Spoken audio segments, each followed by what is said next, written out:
好的，各位，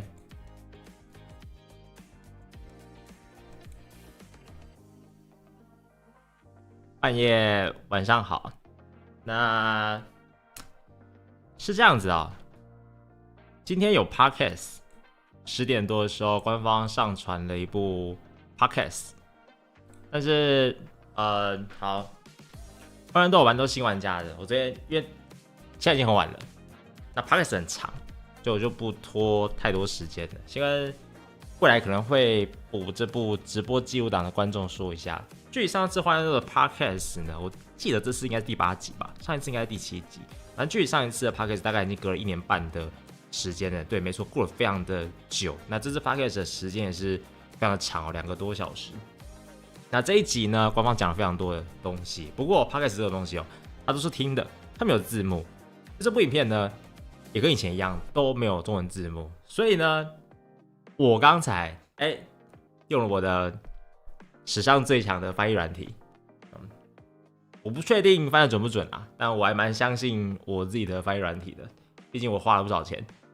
那我们等一下呢就一起来看一下，我用 AI 翻译过后的这一集 Podcast 官方到底在讲什么东西。那先说没有时间轴，然后官方讲的东西不一定翻出来是对的，不一定。先说不一定翻出来是对的，那我们就单纯看翻出来的东西，是什么样。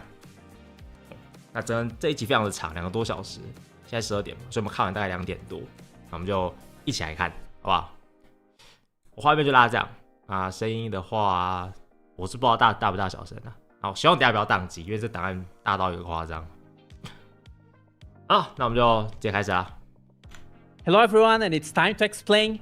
It has been more than a year since the last episode, so we are here to answer all your burning questions about buffies, their prices, the RNG, everything. Like we are not escaping from any burning question. And here we have like a set of new people from the team, but also like some familiar faces. So let's start with Quinn. 嗨，摄影优，好久不见。 Hello, I'm Quinn. 这是 Quinn 是新的那其他3位有阿德里安、Danny 跟 the Brawl team is split 另外一 into 位， two 反正 members. 3位都是 There's 很 the 常 gameplay 见的。 team and the feature team.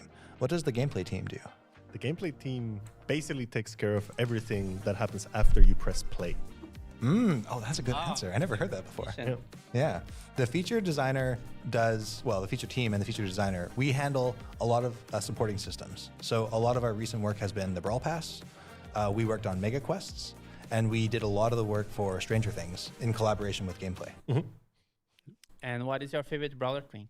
莫提斯吧。 Yeah, that's a good one. I do try to play a range of brawlers because I do want to know them all pretty well. But lately, I've been playing a lot of the Buffy brawlers, and I've been really enjoying Colt specifically. It feels really good right now. Buffy Colt. It's a good one. Yep.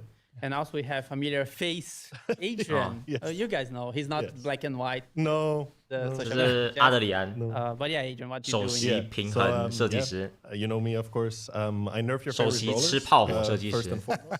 But no, I'm the gameplay lead. What that means, I kind of touched on it. But 我先 basically, 跟大家 anything that 暂停一 happens 下哦。 after you press play. 我记得没错的话呢，在 B 站呢，我们的中国不能说我们，就是来自中国的职业选手引擎有在 B 站上面稍微靠背了一下阿德里安。他说阿德里安根本就不会调整荒野乱斗的任何一只角色，他觉得司机觉得阿德里安应该说 Supercell 就应该聘请他去当他们的平衡性调整顾问啊。其实我还蛮认同司机讲的东西，我也觉得荒野乱斗的平衡性调整就是一坨屎，我也是这么觉得。 Play is something that I'm held accountable for. So that means, brawler design, game mode design, Buffy design, whatever that is. And of course, these ideas come from the entire team, and I'm just here to kind of distill the great ideas from the team and put it out to you guys, so you guys get to enjoy it. Yeah. And your favorite brawler at the moment? At the moment, I was just going to say, at the moment, I think it's probably Kaza, 小峰 just because of the skill ceiling that Kaza has. You can do nearly whatever on any map as long as you're good enough on Kaza, which I am not. But 卡仔就是小峰 in theory, Still learning. yeah. Nice. And then we have Gong, UX designer in the team. So can you expand what does this role do? And Sure. Yeah, the thing is, UI UX designer is kind of like obscure in terms of what UI is, what UX is. So UI comes from user interface, and UX is from user experience. UX 使用的体验。I work closely with Quinn. 第一次听到这个名词。 The team are also helping gameplay sometimes. In a way, I manage the look and the feel of when you are interacting with the game. No, as a recent example in Brawl Pass, when we came out with this bolt idea, like when you enter the Brawl Pass for the first time, you see this big bolt, and then how you navigate through the bolt, how you actually get to claim the keys. All of that is what I do. And yeah, just to address. 它指的应该是通行证的东西哦。 Yes, I'm the one 通行证左边有金 to 库。 blame for the disappearance of the socks in that broadcast UI. But It's a top issue. rest assured, the socks are definitely coming in the next update. Whoa, let's go. Wait. 哦，其实我不知道这件事是什么这个袜子这件事，我好像有听 And, 到一点点东 besides 西， the 但我不太确定 of the Brawl 这 Pass, 是什么。 what is your favorite brawler? Can I cheat and say two? Yeah. Because, I mean, I've been playing Brawl for more than 5 years now that I've been in the team. So I have like my long-time brawler, like what would be Bo. Like, yeah, I was just saying to Adrian, is like, I was asking him to please, can we get Bo's hypercharge, please? Can we get it? And it took ages and updates. 它的 to Bo 是 actually 老 get it. 鹰还是 So 狂 now 牛？应该是 I'm 老鹰吧。 hoping for the buffed version of Bo to arrive kind of earlier than that. And then more recent brawlers, I'm really enjoying Pierce. Pierce. Yeah, it's so satisfying, you know, Okay. when you actually manage to make a hit and then you take one of these bubbles. 好，我 and you 在这边 actually 暂 can 停一 do 下。 another hit. 我如果记得没错的话 ，KT 还是 Spency 哦，有蛮多国外的创作者都觉得皮尔斯的设计蛮好的。 That's great. Yeah, that's a really cool, fresh take on Yeah. snipers. Yeah. Awesome. Yeah. Then let's start with the OK， questions. 重头戏来了。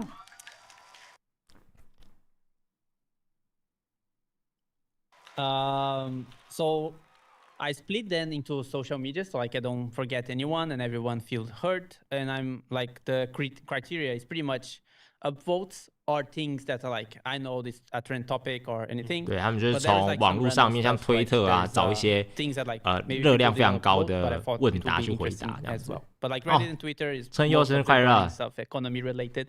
生 So 日 the 快乐！ first 那 part 应 of 该要 this 来个 podcast 红色 will 的 be 喜庆 very 一下吧。 heavy on the economy side of things. But all right, some things that need to be addressed. This is a question from the Nix on Reddit is also super weird. Apprehensive age 312. How do you guys plan to fix buffies? From their cost to how broken they are to even why 第 are 一个问题就 RNG 这么 and 的 how skillless 这么 most 的 of 硬 them 核哦。 are. M, Spike, Mortis, Frank. It has like 5 questions in one. So like maybe we go with this one first, like so an overall plan on how to fix it. Absolutely. And this is like the top question that people have. And we want to spend our time on this topic. And actually this question captures concerns really well. It like boils them down in a really short amount of time. And that's great. That's really helpful for us. So yeah, okay. So let's start with buffies, some context. So, you know, there's a lot of elephants in this room. 还 You 在 already 太大单了，这个得谢谢银妖3290块，红色喜庆，刚好过年要到了，谢谢银妖，这边给银妖一个掌声，生日快乐，银妖，祝你生日快乐，爱你银妖，already addressed one elephant, but there's another elephant, which is the cost, right? And also the sentiment. So sentiment has been fairly negative. That's actually not terribly surprising. Like whenever we release a new layer of progression, we do expect that the initial reception is going to be negative, and that's like completely understandable. Like we just added a big cost to Brawl Stars. But cost doesn't exist in a bubble. Like it has context. And we want to give you a lot of that context. That might actually change how you feel. Also, we want to talk 这 about 句 like, 超 what our 难 plans 懂 are 的， moving 单看 forward. 这个 AI 翻译超难懂的。 Yeah, okay, about that cost. So it's 2,000 PowerPoints and 按照 1,000 成本 coins per Buffy. And there are 18 Buffies 呀 in every 18 release. 个， So 每个 every 版本 two 有 weeks. 18个。 So yeah, that's a lot of coins and PowerPoints. So there's another side to this. There's sentiment, right? Of course, how people are feeling. And then there's how the game is doing. And that's like another really big input for us. And I think we want to maybe ground the discussion and show some actual numbers. Yeah. So let's start with that. So tell me the graph you need. Why don't we go to the first one? Yeah, okay. So this is super interesting. So this graph here is showing playtime. And you can see that basically since Buffies have been released, playtime is way up. And like that's maybe a little bit counterintuitive, actually. And why don't we look at another graph, the next one? So this is retention. What is retention? Anyone want to offer? Yeah, I was just going to say to you. What is, okay, I'll explain it. Yeah. If you played yesterday and then you play today, you've been retained. Now we have many players, and so this is a percentage. We want to track how many people are logging in, kind of daily. We want that number to be as high as possible. And you can see that our retention is growing. This is D1 retention. Yes. We didn't want to overload you with graphs. I love graphs, but not everyone shares my passion. But pretty much retention across the board is growing, which is really exciting. And that's what we were hoping for. So yeah, 他们很多东西，应该说，泛滥都在设计任何一个东西，他们都会用数据、大数据去做参考。This is another one of those game development terms. So what this means is people leaving the game. So every game has people leave. Every game also has people come in for the first time. They might be new players, they might be re-engaging. And so we're kind of tracking like, okay, what's the net impact of this, right? And so what this one is just looking at churn. How many people are leaving? 它这两张图表就是在说，我们的续玩率上升，流失率下降。 Like if you look at pretty much any 就是因为出了 Buffies 之后，我们得到了这个绩 and that gives us a 效。 lot of confidence that directionally Buffies is good, actually. 所以这也是正面回复了为什么 Buffies 推出的时间会这么的快，因为玩家没在流失。 Yeah, we wanted to give you this context because it's like super critical to understand like how the game is doing and where it's going. Yeah, and then for the cost of how broken they are, I think like there's lots of questions that we can actually break down the thing. So maybe we skip for the next for his next question. Yeah. But I guess like to summarize is like I think we even had a meeting the other day to discuss the sentiment, and we said like the right thing we did is that Buffies are desirable. It's like people are complaining about the cost because they want to get them, right? Yeah. And I think that was the problem we had throughout this whole year. There was no like a really good chase item. Like there's no reason for you to log into the game and like chase something. So I think that part has been pretty much like solved. And now we have to address the other part, which is like the cost, the ways to get it, and then we go down into that later.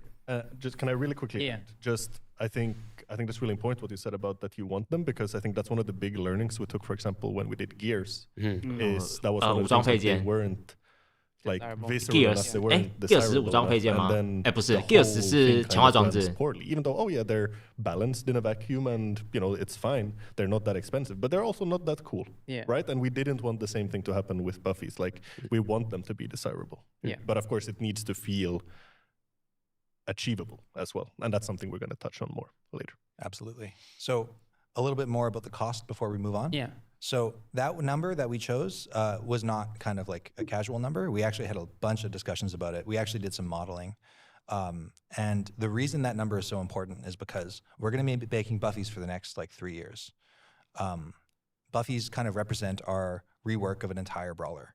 And doing that right takes time. And so that's why it's going to be 3 years. And maybe even 4, depending on the pace, right? So when we were setting the price, we had to think long-term. We can't just think short-term. And so long-term, like what we want to do in Brawl Stars is we want to add cool new features. We want to run cool new events, right? And we need an engine for that. And a big part of that engine is coins and PowerPoints, right? Those have to mean something. Like of course, we could have no Buffies and give you lots of coins and PowerPoints, but they would become meaningless, right? Because you just have everything, right? So we basically have created this thing, Buffies, that people want, and then we're going to use our cool, exciting new events and features to make the game feel more alive than ever over the next years. And that's the very high-level answer to the cost. There are many other kinds of angles at this, but that's basically the reason. Nice. I wanted to also reflect a little bit from the visual design or artistic point of view in terms of the cost of Buffies. So before we had all the items like gadgets, star powers, gears that Adrian mentioned, even hypercharges, they are just 他刚说 star power a UI icon and sometimes a cool in-game VFX. So we are a live game, and part of our responsibility or our duty is to surprise players. So we couldn't just do the same thing again. A new button, Yeah, and the same as Adrian was saying, like we had to assure that they would be desirable, no? So yeah, when I look at what the art team has done, creating like these almost like mini characters for each brawler, there's like a lot of creative capital for us. Now it's like eventually we are like doubling our roster of characters in a way. Yeah. So yeah, like only because of that, I do feel like they are bringing something more than what other items were bringing, and I think we are just starting to see the potential of that in terms of okay, like when artists are creating the buffies, like they are also imagining what's the relationship between the brawler and the buffy, not in a mechanical way, more like in a story way, in lore way.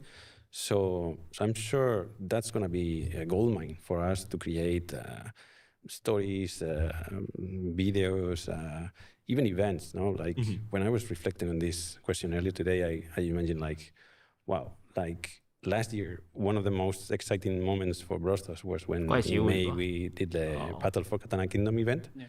And that event, thematically wise, 5月是寿司活动， 应该是吧？我没记错的话。 And the brawlers lore, like Kenji and Kase. So I can easily imagine like an event like exploiting like the potential of the Buffies. You know, like what happens when Buffy becomes evil in the Star Park. What happens when... Spoiler. Yeah, I mean, all of this could happen or not. Yeah, or like what happens when Brawlers and Buffys interchange their roles. And then, yeah, I don't know. I think they have such a lot of potential. So in a way, I think that's also justifying like why we are investing more on each of one of them. Yeah. Cool. Then the next question is unrelated, but to Buffy's, but he's asking about what are you guys plan on? 好，我先讲一下，他其实回答了上一个问题也蛮多的东西，但有一个东西没回到，就是巴比斯的平衡性调整，他好像没有特别提到这一点吧？他只回到了价格、营运成本为什么会这么做等等的东西。Mega Pig is a worse version in every single way of the old Club League. Do you guys plan to come back with the old system with some changes, like more variety to the shop, like the Toy Story or SpongeBob collab, which by the way it was gone that actually designed those as well, right? The shops. Yeah. But yeah, anyone want to take this one? Maybe Adrian? Yeah, sure. I think let's start with Megapig. I think versus Club League, when you think about Megapig, I think what we did manage to do is we managed to make a system that more players engage with. Which was the main kind of purpose for us, because Club League, while for those people that used it, that was very few in comparison to the amount we actually wanted to use it. And we also locked a lot of progression behind Club League. So basically we made a niche system with a lot of progression. And that was the wrong way to go about it. So Megapig was our first kind of step in what would this look like in a more casual format, where everyone can kind of get the spoils of the system, not only the ones that are hyper engaged.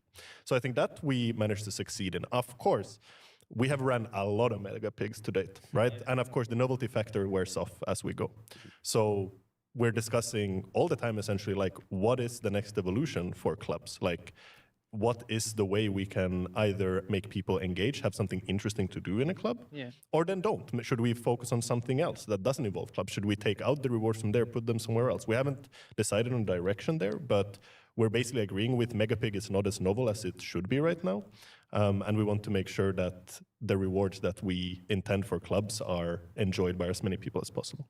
Yeah, and I think like these things cannot be taken in isolation as well, because like, yeah, if you compare Megapig rewards to Club League rewards, of course it's worse. Yeah. But when we changed the system, we actually spread the rewards from Club League to Star Drops. It was actually when we did the transition. So like we actually inflated the whole economy for the casuals. Yep. And then it wasn't even a nerf for the hardcore. Yeah, actually on that. Oh, no, go ahead. Yeah. Thank you. No, I just was reflecting on something that is maybe not helping at the moment, the Megapig, which is like when we released it, it was a very unique like gacha experience in terms of the experience to actually open a pig. Yeah. Back then, I think we only had the mega boxes and just released startups or something like that. But after all what we have done recently, 现在多了很多东西啊 we have chaos drops, 对，还有混沌之心。 In a way now, just the peak is not so unique anymore. 他说的很没错啊， Absolutely. 非常的没错。 Our goal 就相较之下， in 我可以在其他地方拿到那么多 and 更有 whenever 趣的 we 东 make a 西，谁要 decision, 打超级 it's 输 with 出？ that in mind. And one of the things that we found that helps grow the game the best is when we democratize resources. So basically, when we make resources available to the vast majority of players if they engage with the game. And so like a lot of the steps that we do, it's towards that because we basically see results. And so I think with Club League, that to Star Drops, you can really clearly see the impact of that. Yeah, and it was the beginning of our growth. Good times. Related to like democratizing rewards, but sometimes we don't get it right, is records. So like he said, like they clearly hurt the game way more than helped. And even if part of the progression from mastery were never planned to be substituted by records, they are just way too lackluster by how they are right now. So like about records that didn't hit the mark, both for the players and for us, to be honest. Yeah. Absolutely. So this might be a little bit surprising to some of you, but we're also not happy with records. I think we made a post about it. Yeah. So it's an interesting situation. So yeah, that update missed. We also missed on the Toy Story update, and that also happened this year. Yeah, so we don't always get it right for sure. And we try to be very like 他说 honest 玩 and 具总动员 humble 更 about 新 that. 是哪里错了？ With the masteries to records situation, like I think what happened is we basically went from a not very performant system, which is masteries, a very popular for sure, but not very performant, to an even less popular, even less performant system. And like maybe we can talk about the learnings from that. Sure. Do you want to show the graph as well? Oh yeah, sure, let's do that. Yeah, I We love have- graphs. We do love graphs. What? Oh, okay, yeah. So actually, another thing, we skipped some really hard questions, and we're going to come back to them. Yeah. But yeah. So the question we need to come back to is why is the claw machine RNG? But first, one hard question at a time. So let's go. Okay, so yeah, here's masteries. So this is our daily active users. DAU is the shorthand. And so some context about masteries. Now, I wasn't on the team at the time, but I do have the context, and Adrian can always jump in. So at the time, the game was on a decline, and we were hoping that the masteries would help to kind of recover playtime and recover daily active users, kind of make the game more exciting to grind again. That did not happen, like very much did not happen. It had basically no impact that we could measure. And it's basically because it's a feature that only impacts, like on purpose, the very top percentage of players, and they're already like enjoying the game. They're not going anywhere. When you grow, it's because you want to grow in kind of like the middle. You want to make sure that the game is like fun for everybody. And masteries didn't really hit the mark there. So that was a learning for us. And then let's show records. Yeah, so we released records. Also didn't hit. So this is playtime. So one thing that we hope for with these kinds of features is that it increases playtime. It's like, there's this cool new record, go grind it, go achieve it. But yeah, also did not work. You can see that, like there's basically decline. So that being said, like I think there have been some questions about like, well, just go back to masteries. Well, masteries was not a very good system either. I think we're still in the reflection period about like how we move forward best in this area. Yep. And whatever we do would be something new. Yeah. Yep. Do you have anything to add? I mean, that's perfect. No notes. 拍谁看不懂？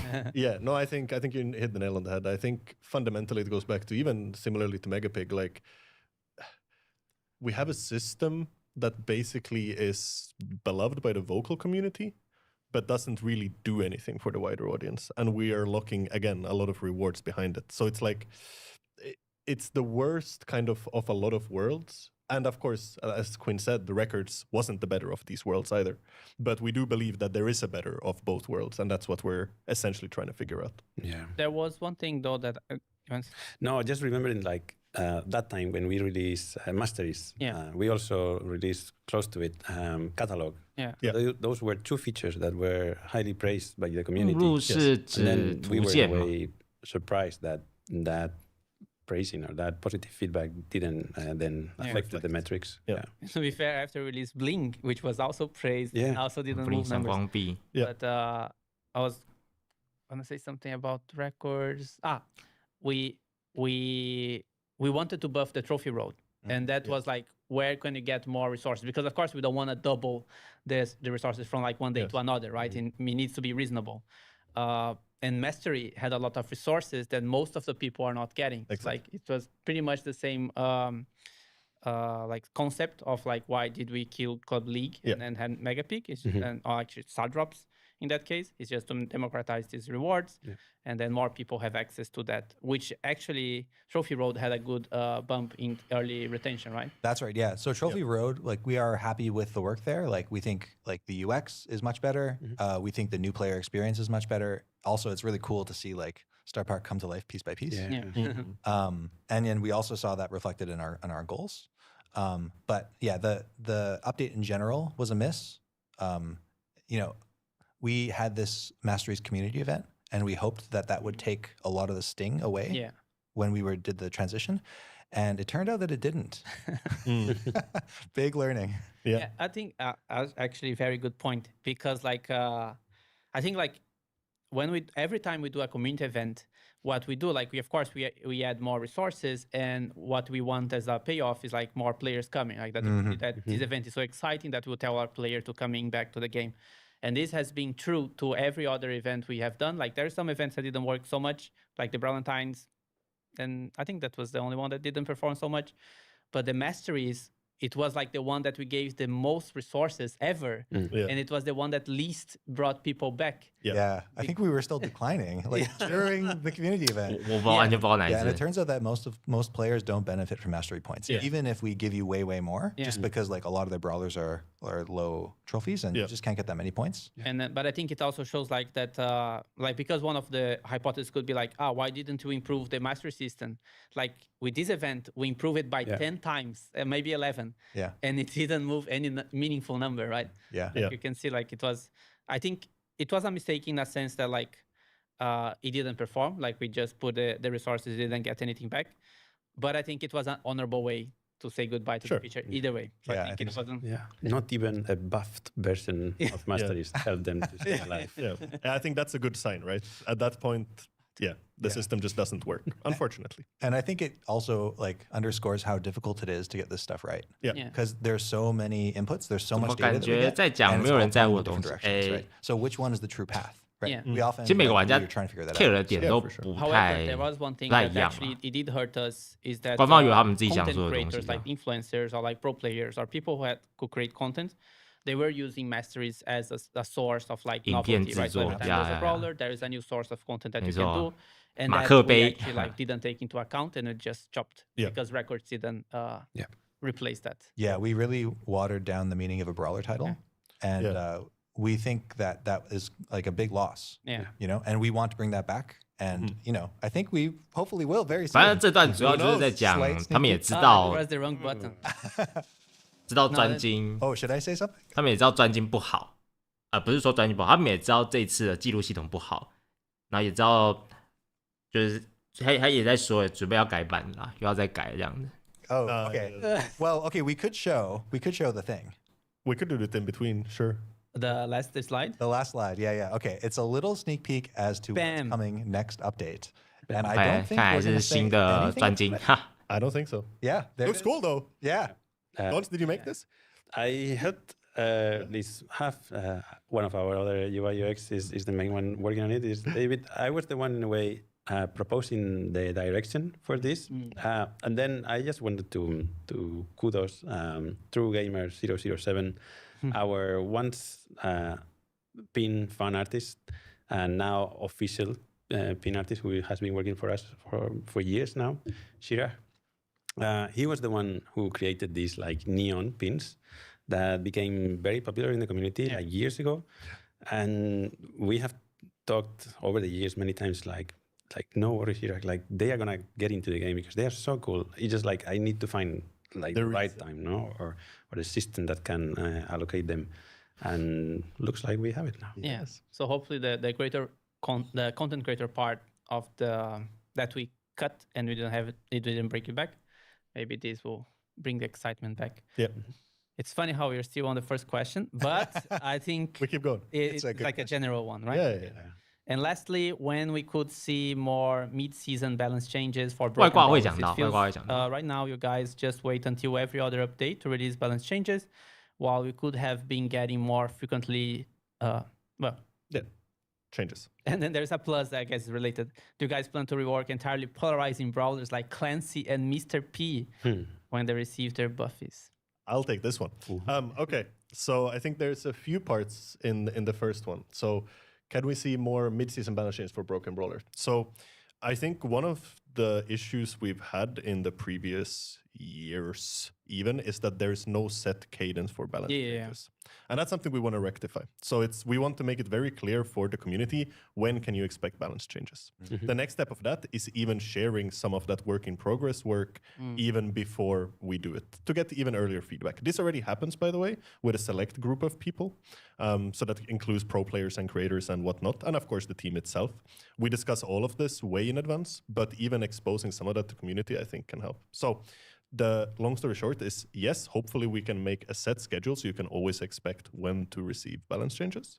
And the second part of that is we also need to improve our internal systems to make it easier for us to make balance changes. Because right now, to make balance changes, we have to have a maintenance. And needless to say, maintenance is bad, right? Because you cannot play the game when we have maintenance. So 我不知道为什么国外会觉得维修这个东西很糟糕。我暂停一下，我觉得维修这个东西超级正常啊。像我小时候玩任何一款线上游戏，我小时候玩那个什么 online game， 像吞食天地还是什么的，他每天中午还会维修1个小时。就是我觉得现在的玩家好像不太能接受维修这个东西。像我自己都觉得，你要维修多久没差，我一天不玩你这个游戏6小时，我他妈会我不会死掉啊。像我很常玩那 FF14， 它动辄一次可以维修个12、16个小时。对我来说完全没差，我不知道为什么这种手机游戏对于维修这个东西，像 Supercell 有超级 care， 这是我完全没有办法理解。他们都把维修这件事情想得很糟糕，好像这游戏维修啊，我们损失了上千亿美元。So we want to try to reduce the amount of maintenance we have, but of course we still want to make the balance changes as soon as we can. So it's a bit of a push and pull, but regardless, it should be much more transparent in the future when balance changes are coming and what they will be, and also on a more set cadence. Yeah, and I think interesting to that, because like I don't know if you have noticed, but some bugs are fixed magically without maintenance, and that's because like there is a new tech that like it fixed the bugs per server battle site, which means that it's not the same. It's not for everyone at the same time, right? Like it takes time. But if we do that with balance, it will be hell, right? Because your brawler will be stronger depending on what server it is. But yes, like we want to explore some tech on how to make it. And I guess a small caveat to this still from my side is when we see something that is completely off, we try to react straight away, no matter when it is in the cadence, right? So if we have something that's completely busted or something that's breaking the game, we will try to address that ASAP. We're not going to adhere to that schedule. When should we talk about the Buffy balance? Maybe later, because I think there is a question about that. Or is it there? Anyway. Yeah, the Twitter crew as the for okay, we can do it later. And then do you plan to rework Polaris and Polaris, the Clancy and Mr. P? Not necessarily the specific ones, maybe Clancy and Mr. P, but the idea with Buffy specifically is actually to give ourselves the time to go back to a lot of these brawlers, look at parts of their gameplay, and figure out what do we feel still makes sense, what doesn't make sense, and how can we improve the experience while not sacrificing the fantasy of the brawler. That's what we feel is really important with the brawlers. It's like, you know, on Crow, you poison people and you throw daggers and you're an assassin. Whatever we do, it's not going to change that. But can we make it feel more visceral? Can we make it feel more modern? So it doesn't feel like, oh, well, this is Brawl from 5 years ago. Or something. Like, oh, this feels fresh. I'm familiar with this, but this feels new and cool to me. That's what we want to go for. So absolutely. And like something that we always have to consider is that like we'd love to go back and polish like a lot of things. Yeah. But in order to keep Brawl growing, like that's always our mission, we need to have eventfulness, right? And I think one of the great things about Buffy's is that they allow us to do both. Yep. And that's super rare. Yep. You know what? I was checking for when it comes to like the RNG and cost question. Maybe we just bring it back. Like let's talk about the RNG. Why it costs so much? Let's absolutely. Yeah. So the claw machine, we should clarify how it works because it's a new feature. So every claw machine is going to have 18 Buffys in it for 6 brawlers. So 3 Buffys per brawler, right? So when we ship a new update, it'll be a separate claw machine. I've seen a little bit of confusion about this, so it won't be like this infinitely growing pool. 这边也是重新说一次，就其实很多人都在问，就 Buffy 的那个浇挖机是不是每次那都塞在同一个挖机里面？不是哦，它是一次更新就一台挖机，里面有18个 Buffy，第二次更新就变第二台挖机，就是它是这样子分类的。这期一开始就讲，这有些观众还是不太了解。So in terms of why it's RNG, it's also like probably the second most controversial part of the update. And it's something that we also like have conversations about on the team all the time, right? It's a super important topic for us. So just generally speaking, like why do we have random rewards? Well, if there's any game team on the earth that can speak precisely about this, it's this team. And it's because we removed all random rewards in, I think it was December 2022. Yeah, something like that, Yeah, and you know, at the time, we had hoped that this would be really good for the game, right? And that was like our most praised update. There was a wave of users that came back. It was really good news coverage. It was all looking super strong until our retention started dropping, and it kept dropping, and it kept dropping. And like if we had not reversed that decision, Brawl Stars might not even be around anymore. Yeah. Right.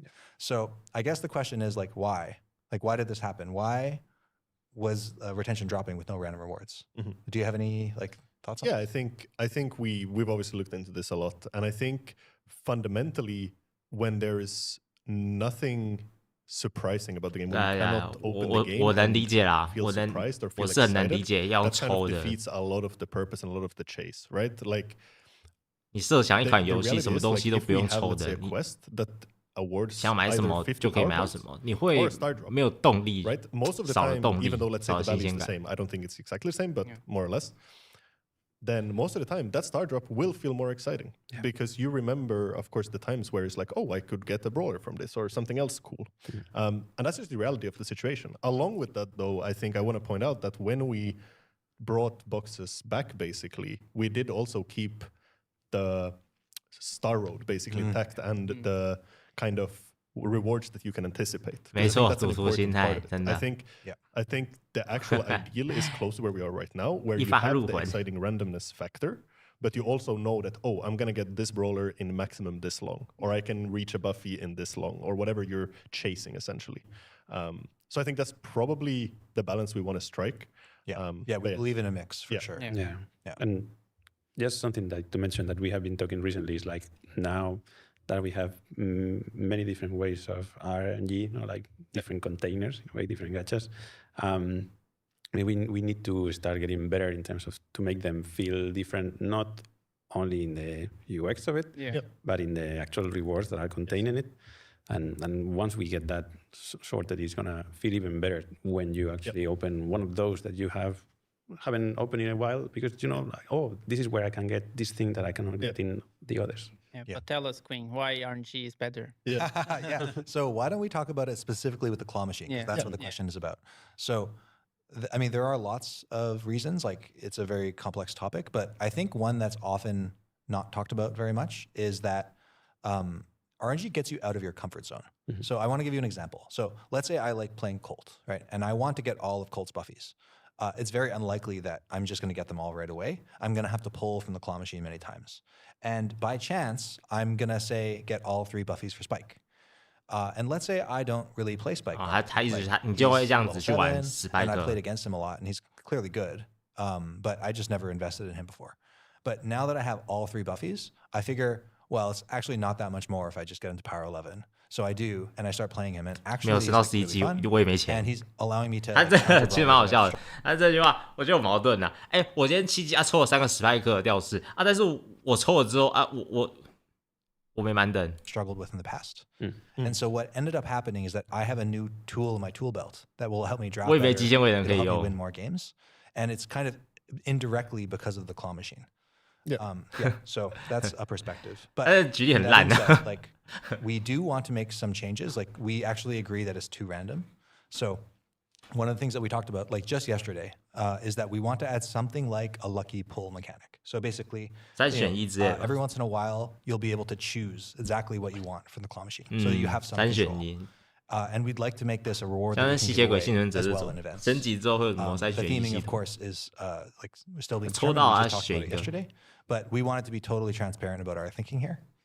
Oh, and we have more good news, actually. Yeah, maybe go to the action points of how we're going to improve the sentiment on the buffs. Yes, absolutely. All right, so first off, to clarify, every claw machine will give you a free first pull. Another thing that's... Yeah. Oh. Yeah, totally. All right. Also, we're going to be running a cheap gem offer. So it's going to be 79 gems for once a month. That'll give you a random Buffy. Yeah, that's right. Although I do want to clarify that I think sometimes players...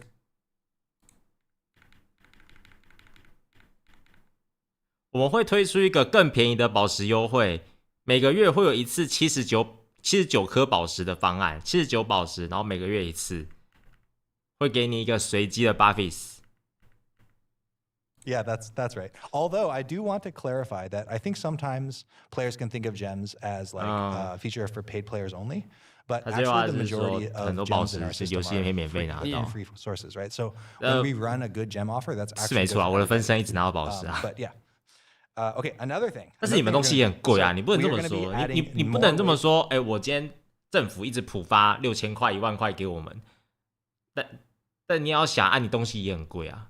For you to get PowerPoints and coins directly, starting next update, and it's a sneak peek. So it'll be a juiced up return of Sugar Rush. Sugar Rush 要回来了，好坐牢哦，好讨厌哦。But that's it. And if you don't remember what Sugar Rush is, we ran it during Brawloween. It's a button you push, and then for a certain amount of time, you get extra stuff. So I think that's going to be pretty cool. Yeah. And then one other thing, and this is a big one. So we're going to be adding a random Buffy to each mega quest every month. 每个月来送一个。each season. 每个赛季。Those are kind of our like short-term plans. And then, of course, like as we talked about, we've been planning ahead for years. Like when we run an event, you can expect more rewards. Yeah. Cool. Okay, so just before we go to the next social media questions, we have a lot of graphs that we didn't use. Yeah. And they are very interesting for you. Yeah. Like Queen, coming back to the question, like why does Buffy cost that much? And like, is there a problem in the economy right now? Because people say like, they don't have enough resources. What was happening behind the scenes with the economy? Yeah, absolutely. Okay, so why don't we start with the graphs? We want to show you some things. So this is a basically coin income graph. So how many coins we give you, and it's just a trend, right? So you can see that in the last few months, you've been getting quite a lot more coins. And if we go to the next one, you can see the same trend with PowerPoints. So this is not a coincidence. Like this is from Buffy's, right? Buffy's cost more basically so we can give you more. It's actually kind of that simple. If we don't buff the economy, the game can kind of feel kind of flat, you know? And when we do buff the economy, then everything feels better. Now, I do think that there is kind of like a perception issue right now, which is that like we buffed the economy in a bunch of ways. Like daily play is giving you more than twice the rewards. Mega quests, we buffed the free side of the Brawl Pass. We buffed Trophy Road. But all of that can feel kind of intangible, right? Whereas like the Buffy cost is very real. It's like, oh, I really have to pay 2,000 PowerPoints, right? And so I guess we kind of wanted to give you this context as like, if you've noticed that like just sort of like everyday Brawl play is feeling better, like it's actually because of this. And this will of course continue. Like we're not done buffing the rewards. Maybe we can give you like a little breakdown of like kind of where we're at right now in terms of sources. So right now, there are 18 Buffys released every 2 months, and we hope to continue that cadence.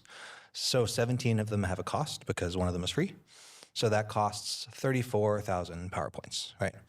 In terms of like free-to-play monthly sources, there's a bunch of them. So I'm going to list through the main ones. So there's the free track, which will give you 5,600 PowerPoints if you use the resource key on PowerPoints, which you probably should in this economy. In this economy.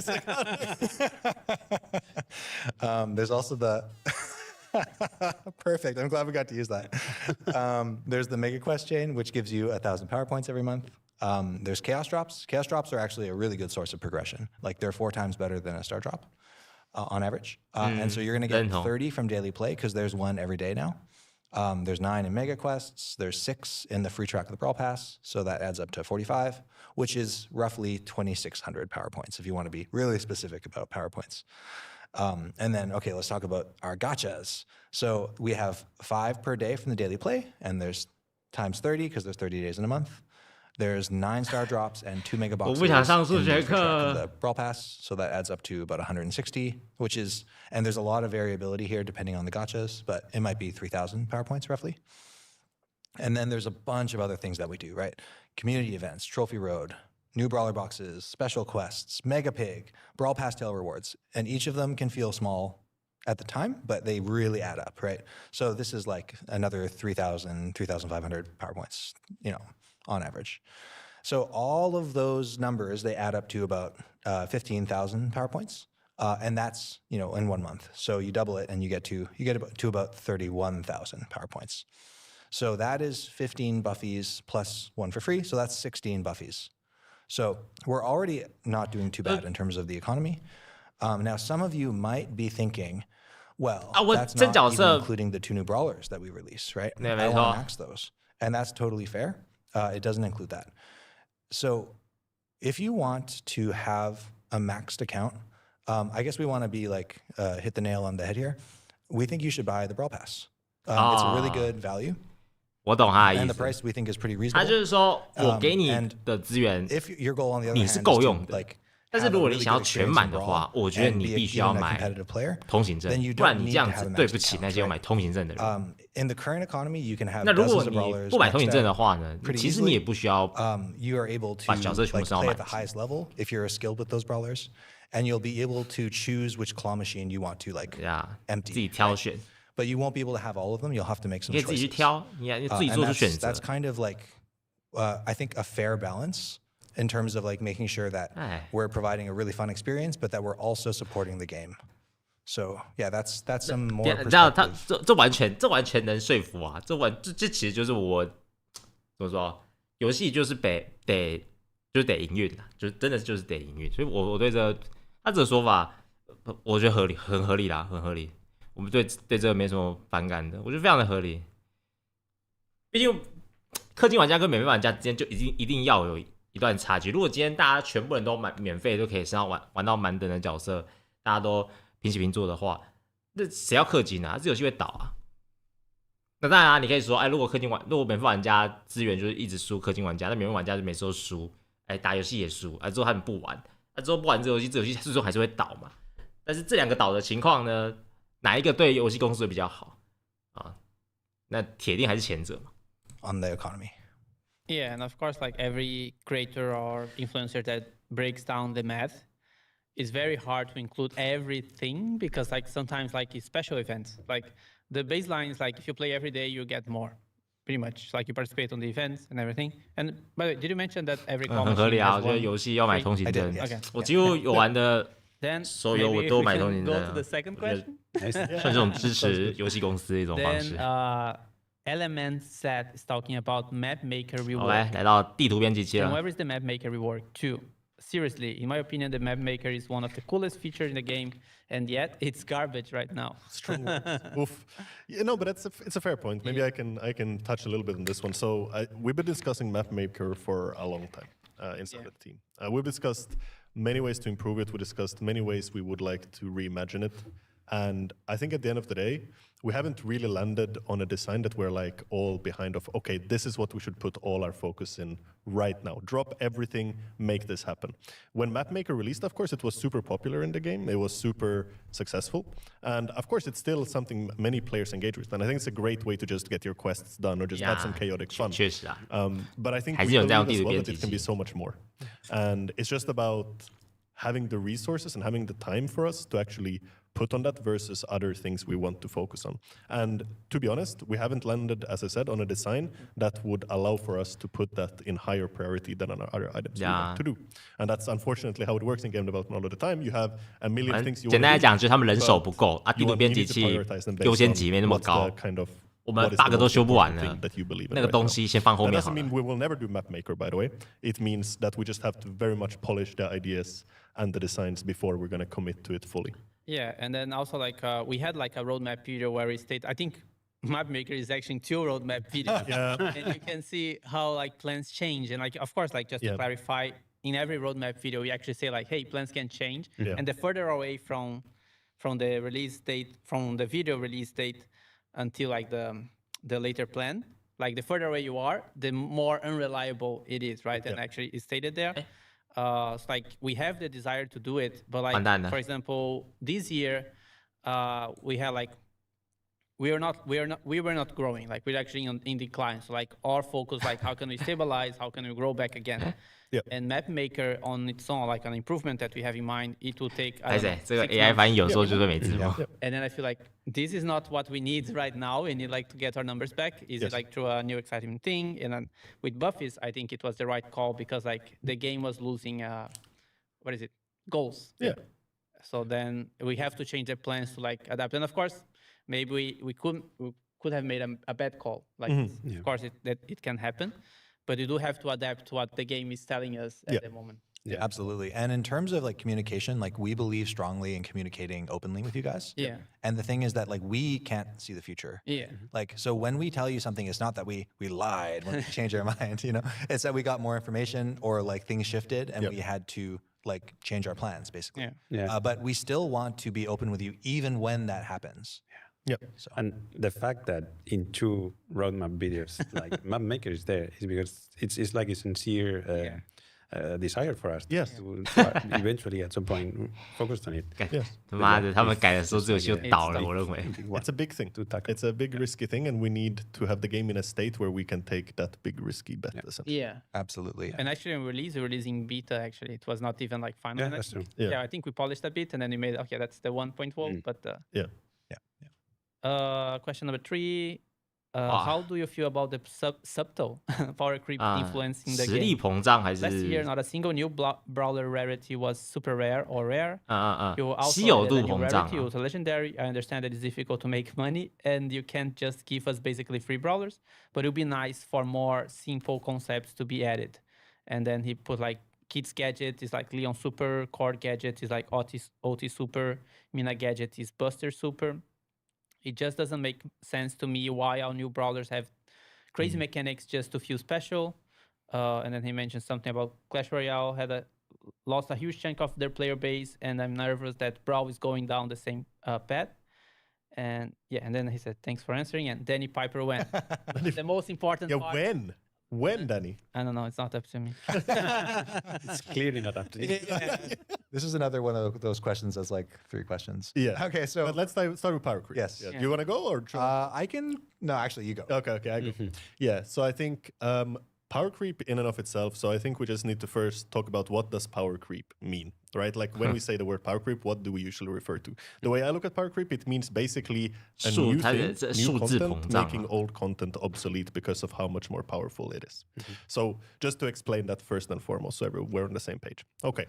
So of course, let's say hyperchargers or buffies, they are objectively stronger than what was there before.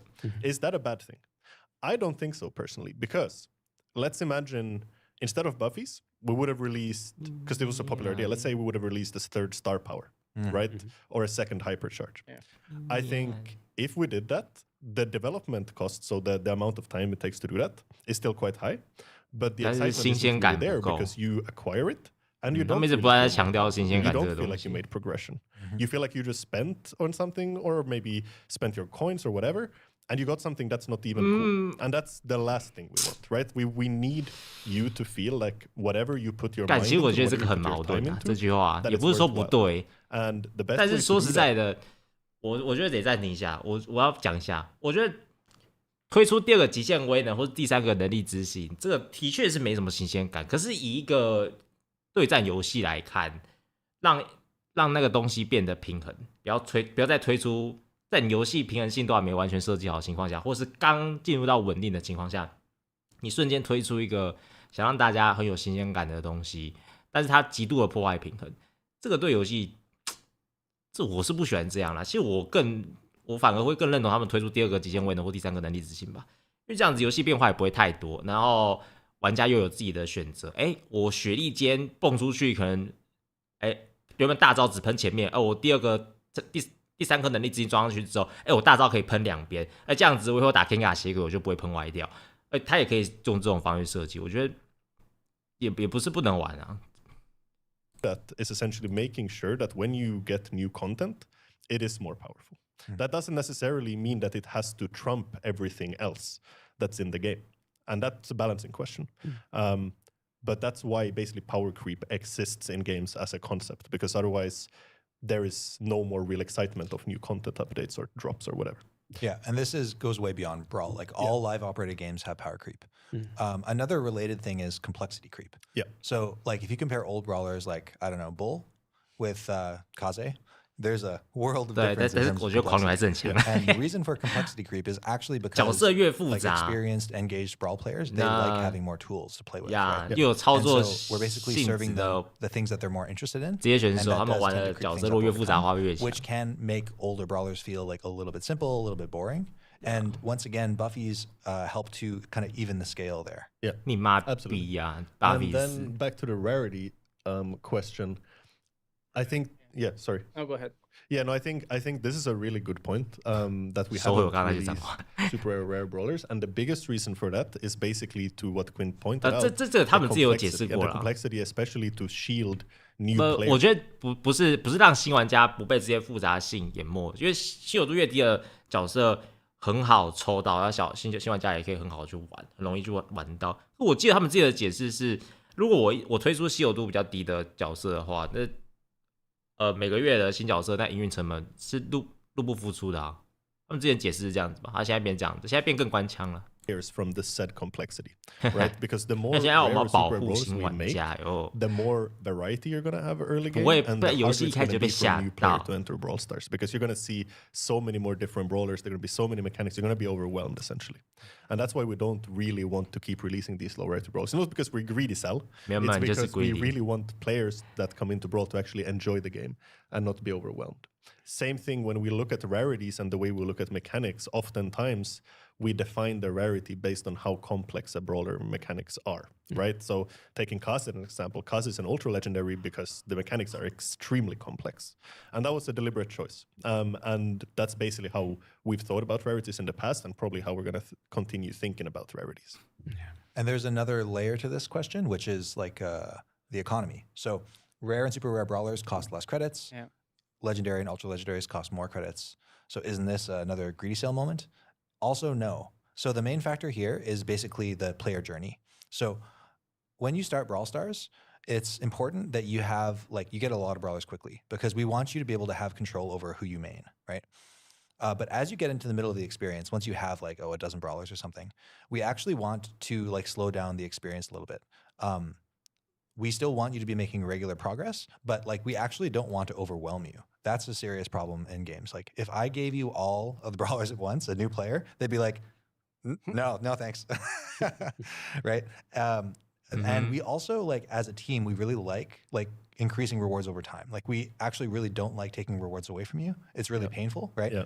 And as we add more rewards into the system, we actually need something to sink those rewards into, right? So it's why we released a lot of mythics this year. It's because like actually the rate of credit acquisition has increased and it doesn't feel that good for most players when they go to fame, right? So that's the reason for the economic side. Yeah. 这个翻 And 译 then 很难懂 there 啊。 was another part of it, which was, would it be nice for more simple concepts to be No. and then the comparison? 停。张比说哪个新手不会一次想要获得全部角色？他也不是这个意思，他的意思是说，如果我在一开始就把全部的角色，你很简单就可以拿到的话，这样子你会不太确定你要玩谁，你会对，就像你今天游戏你刚进去，你玩了10分钟，我好想要这个角色，突然你要是不是全部给你？那你一口气拿到100只角色，你就会觉得这游戏我啥都有了，就有点开外挂的感觉。你开了金手指，然后你对这游戏可能再玩个2天你就不玩了，他大概是这个意思啊。Between abilities. It doesn't make sense to me while all brawlers having increased mechanics just to feel special, right? So I think this goes back to kind of the novelty and surprise factor that I talked about earlier. Like if we release a brawler that has basically existing mechanics only, that's going to feel really lame. I don't think anyone would be interested in 就像射手角，我会觉得很无聊。2.0. You know, like it needs to have something that makes you go, whoa, I didn't this doesn't exist in Brawl, or this is a really cool reimagination of something. And of course, there are abilities that will kind of overlap when it comes to the mechanic itself, like invisibility or something like that. And I think that's needed, because if we only make new mechanics, the complexity creep is immense, right? Like Brawl will have, 500 mechanics and no one will know what's going on anymore. So we need to be really careful of, we need to make new brawlers feel special and unique, but also not overly complex just for the sake of feeling unique.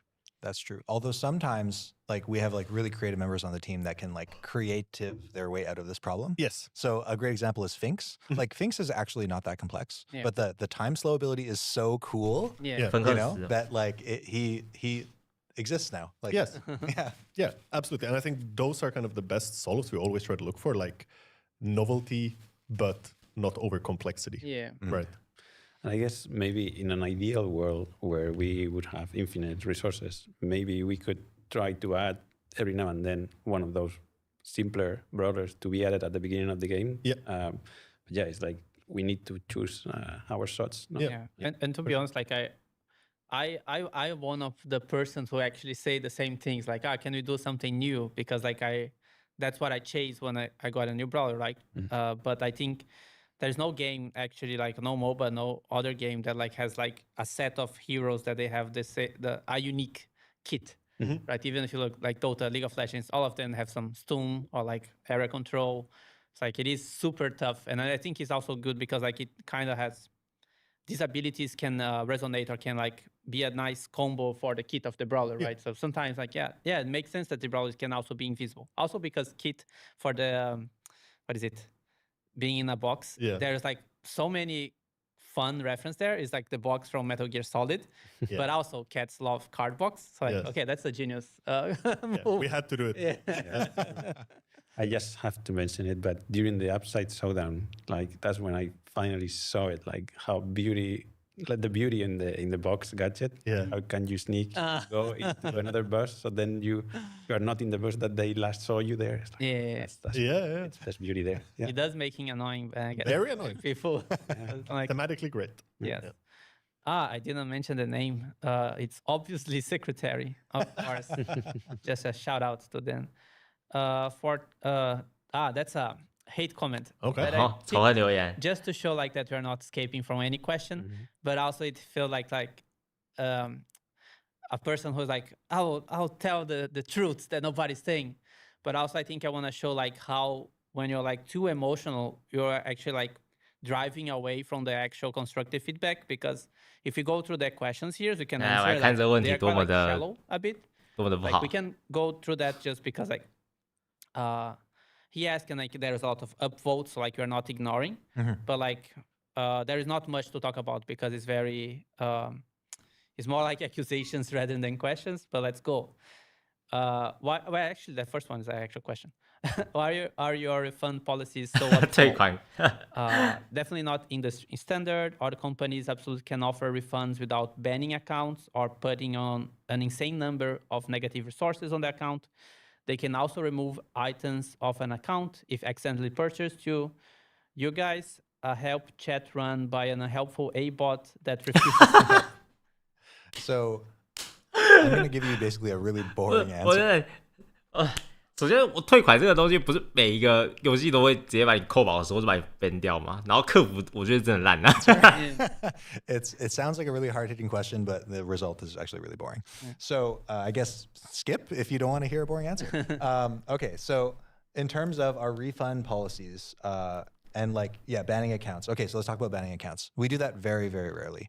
When that happens, it's when the item is non-revocable. 他说很少发生。 If the amount is significant, then we will basically give that person an offer. Do they want to close their account and get the refund, or do they want to not get the refund and keep their account? And then we leave it up to them. We also will ban accounts when we've noticed fraudulent activity, or if there's some sort of refund abuse going on. Yep. In terms of, hold on, what's the next part? The negative thing, I guess. The negative thing. Oh, negative resources on an account. Right. So this is probably talking about our brawlback chargeback policy. Yeah. So when you, some people will buy the brawl pass and then they'll get all the rewards from the pay tracks, and then they'll charge back the brawl pass on their credit card. So what happens in this case is that we will give them a negative gem balance equal to the value of the Brawl Pass. And then we also give them an offer, which lets them remove that negative gem balance for the price of that. And then we 就是你退款之后，你还可以再花一定的钱买回来 or do they want to pay for the Brawl Pass? 对，就是补回来。And the reason we go about this way is actually for several reasons. Like one of them is like just technically speaking, it would be really hard to claw back all of those resources because there's like so many different kinds of things that the Brawl Pass contains. Right? Resources that could be spent on like power levels, and then how do you get those back, right? Titles, skins, all sorts of stuff, right? And it would also be like, even if we could develop this like really intricate per user clawback, it would be probably buggy, and it would be really hard for us to even identify like where it was going wrong. And then also like there's a fairness issue, right? So like if you were using this, you could effectively rent cosmetics, right? You could like have the Brawl Pass, you know, 不玩了就把它退掉 and then be like, I don't want it anymore. Charge back your credit card. So for all that reason, that's why we have the negative gem offer. 他这回答好聪明哦。 The AI bots, right? So yeah, we don't use AI in billing, and this question is about billing, I think. Like so, in that case, there is like some pre-selected messages that you go through, and that's just to collect the relevant data and figure out like who to send you to. 就是客服一开始一定是 AI， 你要 like 帮你分类问题之后才会转给真人。那这也是我一直在讲的。 We do use AI, but that's for our gameplay. 有真人是有真人，但有些人就是说他们连不到真人。我不太懂为什么连不到，因为我每次都连得到。 Kind of nice to have. Like I don't think there's any real issues with that. Yeah, and of course, like there are multiple ways that like the game can detect that something was refunded, because like 必须得说，他们的真人客服还是很烂。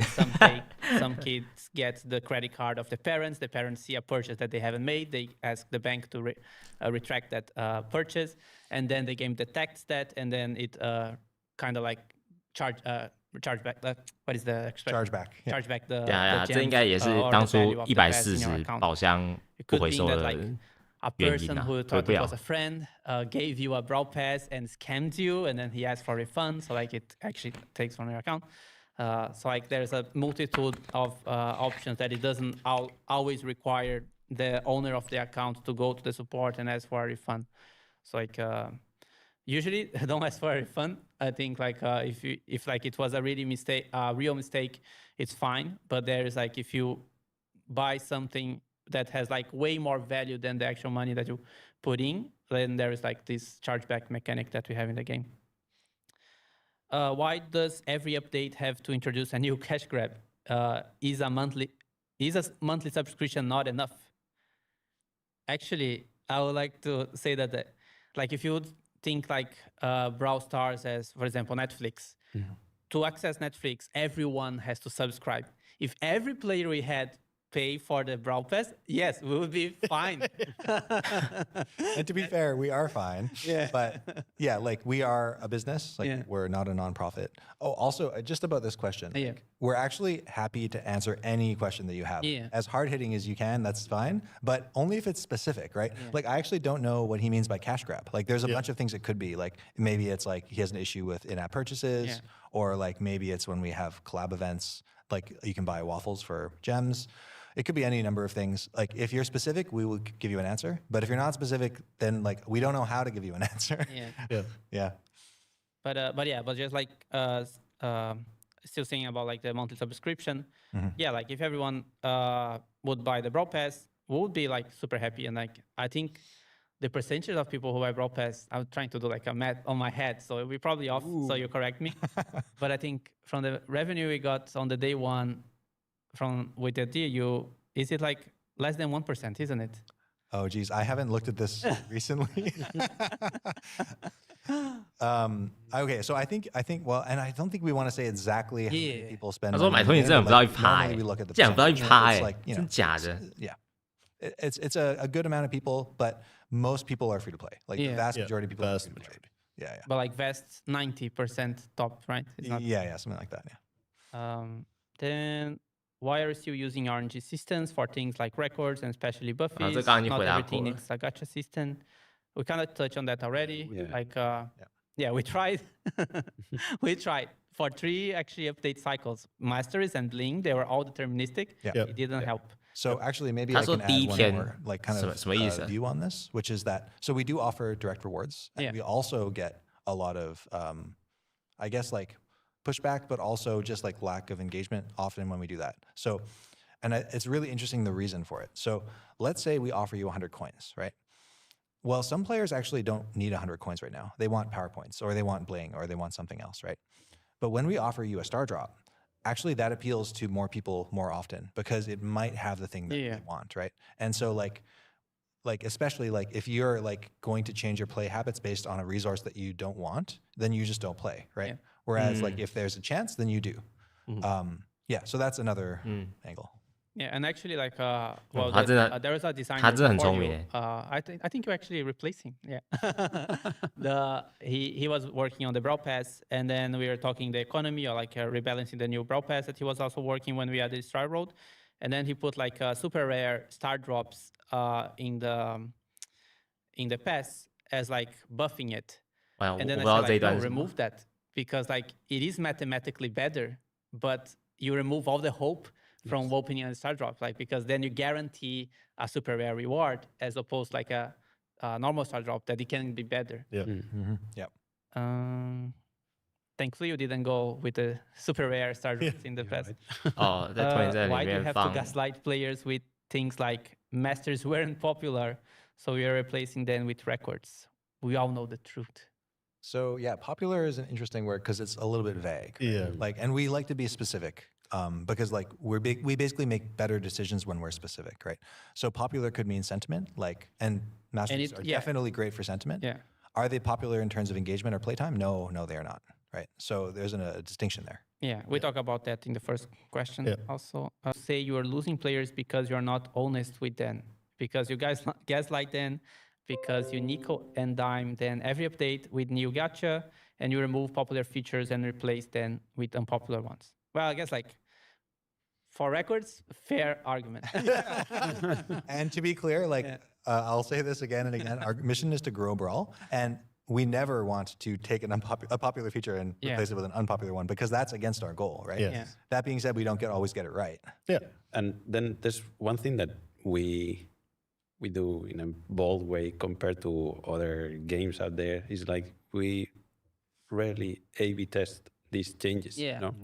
Basically because of the community. Like there's other reasons, but it's like people would hate like half of the players would stay having masteries and then some would have records. Like then the uproar would be massive. And that will be like a super, smart way to do it. Like it will be super effective, right? We will know guaranteed before releasing to everyone that if it's performatic or not. But then like one thing that he also mentioned, the honest, like we don't need to be doing this podcast. Like these guys have other jobs, and I drag them here to talk about how to be transparent about the things we do and like our opinions on the things. It's like that should be enough. That like not many companies do, right? Like if you see another company that does the same, like talk openly about their development, their economy, and everything, let me know because I want to learn from them. 韩国不是有很多 we are the first ones that are very open. 韩国不是也有很多这种开会的吗？像是风之谷还是什么的，不是都有？我不知道，反正我有时候会看到影片，就韩国不是有那种开会的记者会还是什么的，然后会就是讲他们游戏公司的东西。About our business. And just maybe piggyback on that, like. Whenever we talk about something here, we are trying to be literally as transparent and honest as possible. But then it's also fine for you guys to disagree. Yeah, absolutely. And that is fine as well. We just want to let you guys know where is our thinking coming from. What do we believe? You don't have to believe the same thing, or you don't have to agree with us. But at least then you know. 说的没错啊，就他们只给你们讲。And we're not here telling you other reasons. We're telling you. 他们不要求你一定要理解他们，但他就是。That's all good. And in terms of like, I guess this question, like. Everyone on the Brawl team is incredibly passionate about Brawl, and we all work as hard as we can to make Brawl better. Right? That is where the place that we're coming from, right? So like, in terms of like the nickel and diming thing, like I don't really think that's true. Like I don't think we nickel and dime players. Like we do often like work towards revenue. Like for instance, we just redid the Brawl Pass, right? But the way that we do that is that we want to get a small amount of money from a lot of people, right? Like we monetize wide rather than deep. Like, because like every game has to make money, and you have to decide what's your strategy. And yeah, we basically monetize wide, right? And so like when we do go after revenue, like we don't try and gaslight you. We're super straightforward about it, and we try and offer you better value. And like we definitely do in the new Brawl Pass. Yeah, and I think like also like for like coming back to the Buffy's price, like now because of their cost, because of their RNG, it gives us so much room for live events, or not live events, like community events, or like the things that we do, like that inject more resources. Because like the most praised event that we ever had was the 100 star drops, right? And then at that time we had the freedom to 100个宝物 do 之心 those 的 things. 掉落， And 好久了。 before Buffy's, we didn't, because our economy was already growing and wallets were being inflated. Like, so people had a lot of resources, they didn't have goals. Yeah. So we couldn't do like a massive event, and now we can. Absolutely. And actually related to this, like, so Brawl has been on a bit of a decline this year. And I guess for context, like last year we were like absolutely huge, right? We were like #1 in many points. So like, you know, it's hard to maintain. 2024年 and 是 we 真的 have 很 come down 红 from that. 啊，那时候 And 恶魔 we've been reflecting a 天 lot 使 on 活 like, 动 what is the 哇 reason for 超 that. 红的， And we think that basically 不过世 the 界赛 reason is 8000个人 because 看， of 我 how 老天 players 啊！ interact 虽然 with Brawl. 去年也 So 超多， most players, they only play about a dozen brawlers regularly, and maybe less. 但是 Right? 我前年换的 And 都 so 是真的 when 很 those 厉害， players 我也没想过 have those brawlers 我 maxed 流量 out, 会高成这样。 we found that they're basically like less 前年的 excited 时候 by the game. They're less motivated to open their star drops, collect rewards, and so the game becomes less sticky, right? And that's kind of been the biggest headwind that we faced in this last year, right? Because hypercharges came out 2 years ago. We released a whole batch of them in the first year, and now is the second half. And the second half is always less exciting than the first half, right? Yeah. And so basically with Buffy's, that is like, I guess, changing the trend, right? And that's actually really good for the growth of the game. And so I'm feeling like really optimistic. Yeah. I would like to also add something like 平衡性 like 啊， we are 没有平衡啊。 a little bit of a decline, no? And yeah, like still compared to how we were doing like 4 years ago, we are doing great. We should show DAU. Yeah, we 对 should. 他这句 We 话 have 意 some 思就是说，虽然他们现在还是下滑的，但是跟之前像2022年、2021年比起来，现在是好很多的啊。这我们也知道，2021跟2022的坏烂都烂到爆， Graphs. 连我 Oh, 自 we 己 have 都 it 不 on 玩 this。as well. Okay. We do. Awesome.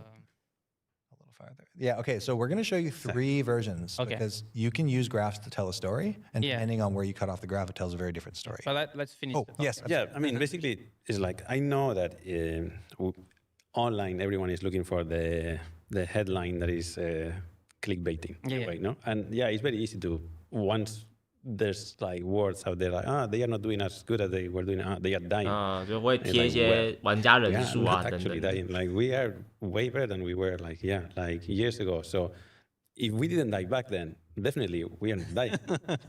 That's true.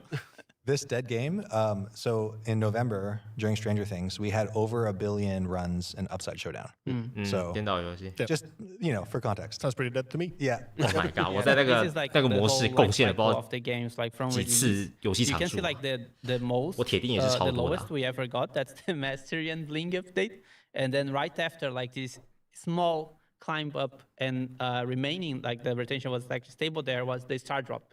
It's like that was like when we stopped actually declining, when we started like flattening out. Yeah, absolutely. Actually, if you go back to 2 years ago, because we've been doing a lot of reflection as to like 这 what 这个 caused that 时间 gigantic 点好像也差不多是 So it was like hypercharges were 我 released. 我回去玩的时候吧，大概这里 Oh yeah, yeah. 23年 Hypercharges were 中， released in September 23年4月吧。 2022. Not 2020. But it was star drops and hypercharges, no? Like back to back.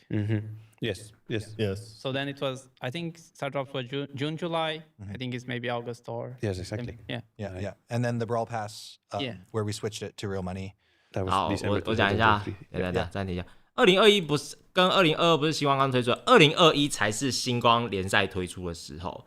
但是那时候星光联赛玩家人数很少，然后亚洲区玩星光的人非常的少。你那时候要在小队打星光联赛，你要打一场要排1个半小时。嘿，我就是排1个半小时的，我跟莫蒂还有时代排了1个半小时，而且那时候还是疫情哦，大概3、4月的时候，4、5月。大概5月吧，我排了1个半小时，那时候其实就已经没什么人打小队的。然后单人的话还是有人在玩，但是真的是不多，你撞到的人都是固定那几个。然后到了21年末，我是在2021年末大概12月强化装置推出吧，我没记错的话，2021年末是强化装置推出，也就是11集的时候，我没玩这个游戏，我那时候玩了大概1个月，我就退掉了，我就基本上很少碰荒野乱斗，那时候也没发片嘛，大家应该都知道没发片，所以我真正没玩大概是22年开始，22年的2月。Yeah. That was the foundation. 游戏设计真的太烂了。 Big growth happened with the Masteries, the 100 Star Drops community event, and then Godzilla is when it went bananas. Yeah. Bananas. So yeah, this is the whole life cycle. So you can see that we're doing quite well currently relative to our entire life cycle. And then you can show 2025. Wow. Which is, much more sad face. But then we can also show you the last 3 months. And so this is looking a little bit more hopeful. Like you can see that when Buffy's were released near the end there, that it's starting to climb again. So still early days, but 故事仍在继续。 For people who's listening on Spotify or other things, we are actually showing graphs, visual graphs. So maybe you want to jump on the video and see what we're talking about. Point in there. The Rio Krazuki. Why the fallback rewards are so bad? 1,000 coins for hypercharge, 1,000 Yeah, for 我觉得 hypercharge skin. 这个超 I 烂 find 的 this question really interesting, this topic. So, okay, what would you rather have? Would you rather have a hypercharge, a random hypercharge, or 5,000 coins? It's a good question. 5,000. 5,000 coins, Yeah. because you can use coins on anything, right? You could use it on a specific hypercharge, or you could use it to level up a brawler or star power. It's flexible, right? So it's clearly better. Yeah. Would you rather have a random hypercharge or 4,000 coins? 4,000 coins. 4,000 coins, because as we talked about, most players, they only play 他 the 想要把它 brawlers, right? 比较 Those are the brawlers they 到 want to level up. 大 Right? 家都 If 一 I 定 get 会 a 选 random hypercharge, there's 随机的 99 宝 brawlers 极 in 限 the 位的 game, 宝 right? 直接。 What are the odds that I'm going to get the hypercharge that I actually need? Actually super low, right? So you should take the coins. And actually, like, to have it be balanced where it's a hard decision, it's pretty close to 1,000, right? 这个 In 数 terms 字 of, like, 怎么 getting 换算 something 出 you 来的 actually want right now. 换算成 Yeah, 1000 so 块 that's the kind of the reason for it. Yeah. I see. So like his 不能 otherwise 1500 we'll 吗 always pick the coins. Like, 1600 oh, they gave me a hypercharge. 1800 I wish I had the fallback. Yeah. And the reason that like we want to give you a random hypercharge is again because it's really easy to get stuck in a rut in the game, where like you're always playing the same brawler, and the game starts to get boring. And when we give you a hypercharge, it's like kind of like a push 推 for 我 you 们 to 去 try 玩 something different. 没有 And that's actually 没有 really 没有 good for 跟你 your 讲， experience. 杨是 in- 我每一只角色都有极限威能，而且我每一次都有买，但是我不会因为我买那个极限威能的角色而去玩它，我不会。in the long term. Yeah, and it's also exciting, like, because even the 5,000 coins is obviously not obviously, but 但 mathematically 这是荒野 better. 乱斗啦，如果其他游戏的话， If I 我可能 put, 会， like, 那荒野乱斗对我来说 there's 真的太不一样 5,000 了。 coins in the shop right now, as opposed like there's a free hypercharge in the shop right now. The free hypercharge gets the news, right? It's the thing that people, let's go. Like there is the anticipation of what you can get. Yeah. Even though the other one is better, you can choose what you want. Like, Yeah, and like so much of the feel of the game is done by Gon when he works on things like this, because like the excitement is all in the presentation. Yeah. You know? I thought you were gonna say something. No, sorry. I have yesterday I opened an hypercharge, like a random hypercharge starter coming from the login calendar. It happens now that finally I have all the hypercharges in the game. I mean, it's taken me a while. I've been playing for more than 5 years. And then I got the coins. And then I was like, yes. Because I was like, I didn't know if I actually had all the hypercharges. Get a Buffy now. And it's like, who am I going to get? Like, I actually don't need any hypercharges. And then I was like, oh, this is like Buffy material, No，这很不对，我觉得这是心态上面的问题，因为他是游戏设计师啊，那他没有这么投入这款游戏的话，他对于那，我不知道怎么解释，反正我觉得如果今天是个玩家，不会有这种心态。Are you going to slow down on brawlers after 100, or have any plans of stopping and just refining what you have? Great question. 角色不会停止，不可能。 I think this is a very deep philosophical question even. I think there's two parts to this. I think first off, if we have any plans of stopping or just refining what you have. I don't think that's an either or question. I believe we can release brawlers and refine 你 what 放 we 屁， have 你 simultaneously 放大 with 屁。 what we're basically doing with Buffys and so forth. So are we going to slow down on brawlers after 100? I don't know, to be honest. We have done a lot of thinking on this. We have looked at, of course, other benchmark games. We have looked at what is the optimal number? When do we see diminishing returns? The matter of the fact right now is the most exciting games, one of the most exciting games for anyone to play the game is when a new brawler comes out. And we haven't seen real diminishing returns of that. So until we see a good reason to slow down, which is, our brawlers, no matter how awesome we make them, people are not interested anymore. If that happens, yes, absolutely, we would slow down. But we haven't seen any signs of that happening. And I think it would be a mistake at this point to slow down before we see that. 我真的觉得阿德里安 And then there's also the question of like how many brawlers before you can't keep track of them all. Yep. 他就 But 不 I 应 don't 该 think 出 we're 现在 anywhere 这间 close 公 to 司。 that. No, like, I don't know. I love Pokemon. 他 The first 讲的东西 Pokemon 我 game 真的 launched 是 with 没有办法 150, 接受 right?。像 So 对面 maybe 这 when we 两 get- 个，他叫 Cream 吧跟 Gun， 这两个我不知道他念不念对啊。这两个讲的东西，我觉得我能听进去，我觉得是有道理的，我也能接受。就算我觉得有一些东西，有点像是他们的再怎么样啦，我觉得都是能接受的。但是阿德里安讲的东西，我觉得就是屁啊，因为实际上情况就不是这样啊。我觉得他真的是不应该。to 150, then we should start having this conversation about like, okay, are 不 we 能 crossing 这么 into 说啊， too 反正我 many? 觉得 But like, yeah, that's a ways off. Yeah. So I mean, 我怕我双手 yes, 随便 I 拔 guess 掉。 the short answer is there a point where we should slow down? Yes. 他的观点 absolutely. 我没有办法 Do we 接 know 受 where。that is? No, not really. Yeah, but definitely we are not there yet. Yeah, but we are not there yet. Based on Pokemon, is after 150. Yes. Because I don't know anyone after 150. I remember when I joined this team, like I did have that concern. Because anyway, I guess I was still learning the brawlers, and back then it was like 40 or something like that, or even less. Yeah. So yeah, when I was imagining more and more, I was like, "Oof, this is gonna be like a user experience issue." But yeah, the truth is, it's actually not. 这一段是干话。How we do the matchmaking also helps, like in terms of like, you actually don't really need to know all the details of the brawlers that you are facing or you are playing with. But still, that's what keeps things interesting.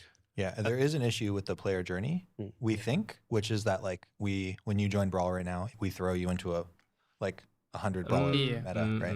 And like you shouldn't have to learn 100 brawlers at once. Like that's not a good experience. It should be drip fed to you better, and right now it's not. So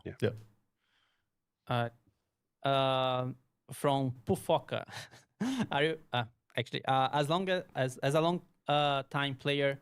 The game feels like a chore now. It feels like you have taken all the enjoyment out of it. Do you guys play the game?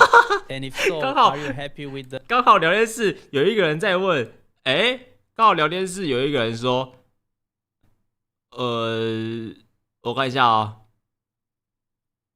这里在座4个有谁认真打过他们家的游戏啊？刚好这一个人的问题。Where the things are, where 你们有在玩这款游戏吗？ and if so, are you happy with the where the things are where the things are? Like it's talking about the state of the game right now. It's a very broad question. I think maybe we can all give our take on this. I think first off, yes, absolutely, we play the game. We play the game tons. Of course, some people play it less, some people play it more, and it goes in waves, so just like normal players. And I think the fact that it feels like a chore to you, I think that's an interesting observation, because I think for a lot of us, it definitely is the opposite, where we kind of go to Brawl when we have some time and we want to just have some time to relax. It's not something we feel we have to do. And I don't think we ever want the game to feel like a chore. That is not what we're trying to do. It feels like you've taken all the enjoyment out of it. This is very non-specific. 我也听不太懂这个问题，这句话是什么意 like 思？ what this refers to.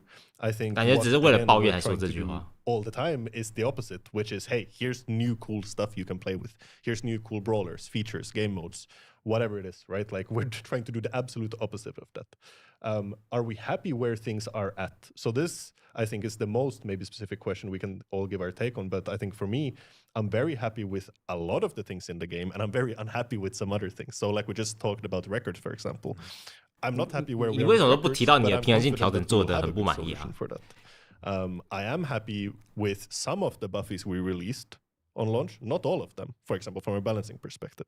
So I think it's a more nuanced question than are we happy or not with the game. I think overwhelmingly positive, yes. Are we happy with everything? Absolutely no. yeah, great. Yeah, I can go. Yeah, I mean, I play the game a lot. Am I happy? Okay, so I think in many ways, Brawl is in a stronger state than it's ever been in. So like, let me give you some concrete examples. Like The Stranger Things event was super fun. Upside Showdown was so fresh. Brawloween, super nice. In terms of just every day playing the game, I think that the daily play is feeling really good right now. Yeah. Mega quests, I'm really enjoying them. Like consistent rewards, consistent progress. So all that, like the base of Brawl is actually really good. But in terms of like whether I'm happy, like I think we all have greater ambitions for Brawl than where it's currently at. And like in that sense, I'm not happy. Like I'm not satisfied. Like there's still so much more work to do. So I play a lot. Definitely, maybe the time I had played the most this game has been during the Stranger Things event. Me too. I went nuts. Like, 我也 I 是， had 但 like 我玩到 this 住院。 absurd objective of trying to get like as many different brawlers to get a run. No, not even trying like a perfect run. I was close once. 对吧？我也在好奇，他们怎么没有人提到 But yeah, bug like, 呢？ I 我 guess 是 after 应该要有一个 that, bug like 的问 maybe 题啊。 I'm still playing a lot, and definitely the buffies have helped to compensate like this. I'm missing the upside down actually. But yeah, am I happy with the game? Like,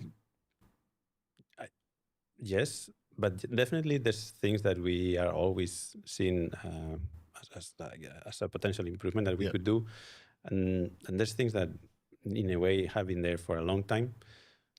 Let's say this long time request of can we improve how the pins are handled in the game? No, like can we provide more pins to be used during a battle, or things like that. Definitely, that's something I'm not happy with, and I'm not happy with the fact that it's not there yet, like, and that change.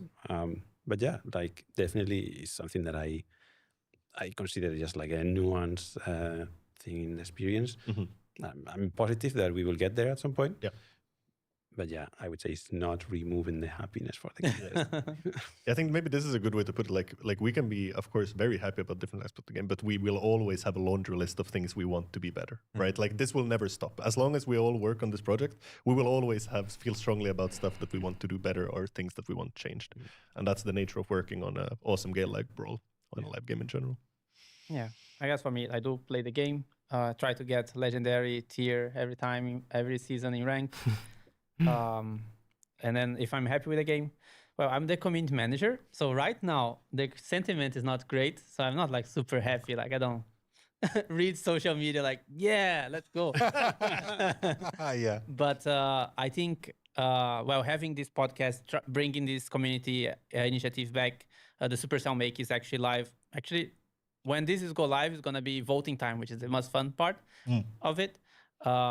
We had a discussion about the sentiment on how to improve it. Like we're taking actions on those things. Like I'm happy because like I've also working like in other games in other companies, and this team is like the best place for a community manager to be, because like people really care about it. Like if I'm not bringing threads from Reddit or posts from Twitter, the team is already going through there and seeing how's the sentiment. Like they are watching content creators video. They're like bringing the topics that they talked about and bring to the meeting. So like this thing is very 我只能说还好他们不会看中文的， maybe don't have like these channels or 不然他们可能会看到一个沙雕阿胜。 It feels like it's a bit distant, but like being in Brawl, I think it's such like a, I don't know, I'm very grateful for being a community manager in Brawl Stars, because like I've been in other games and it's very far from being like community driven.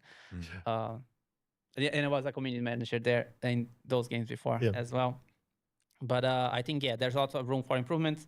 Stranger Things, I think it was my favorite update as well.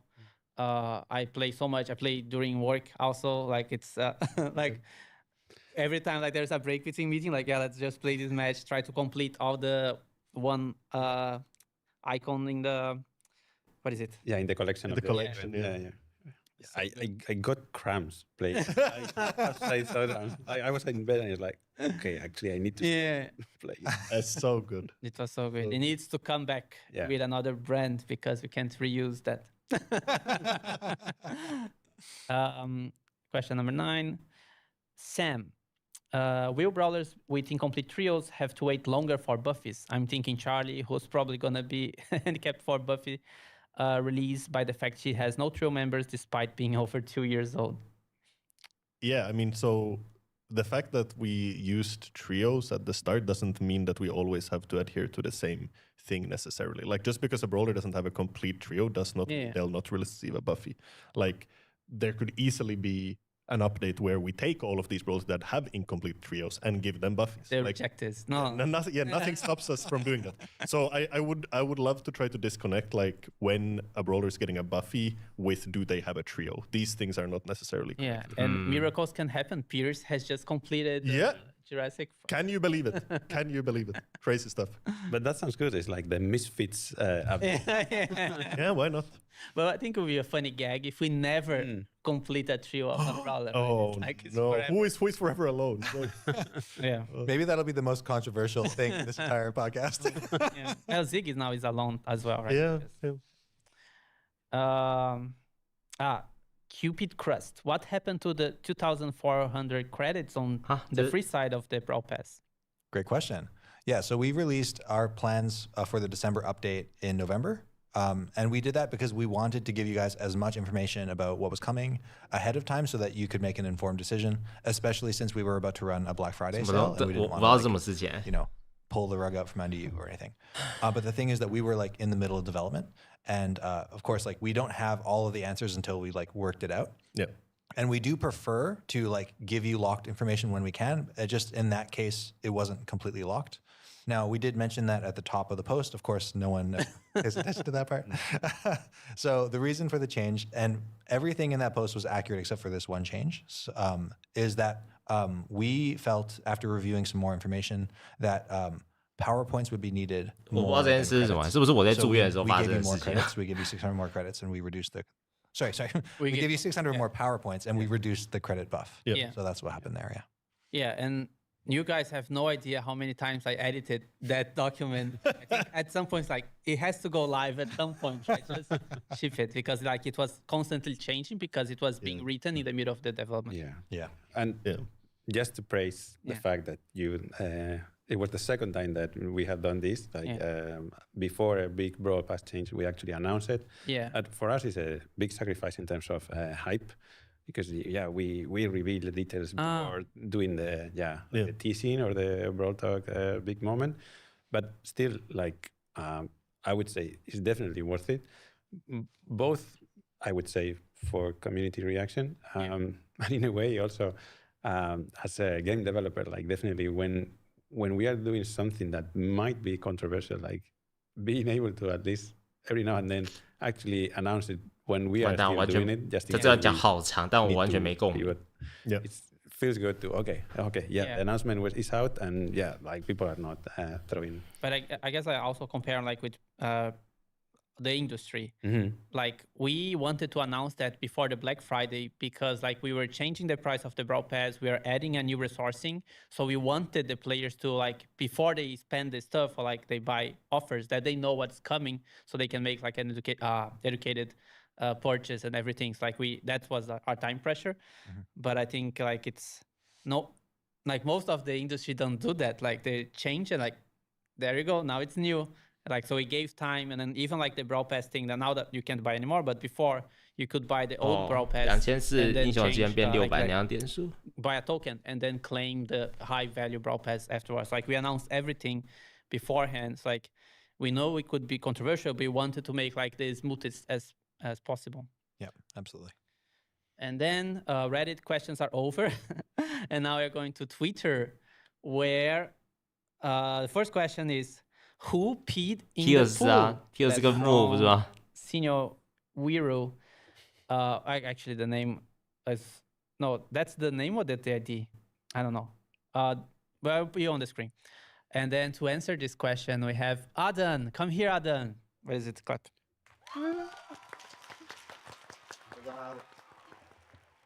My headset's a bit warm. Yeah. Whatever you prefer. Adan Hello, Adam. 有时候在社群里面看到这个人 Hey guys. So Adam, tell me who you are, what do you do, and your favorite brawler. So I'm Adam. You guys know, but the mysterious people somewhere don't.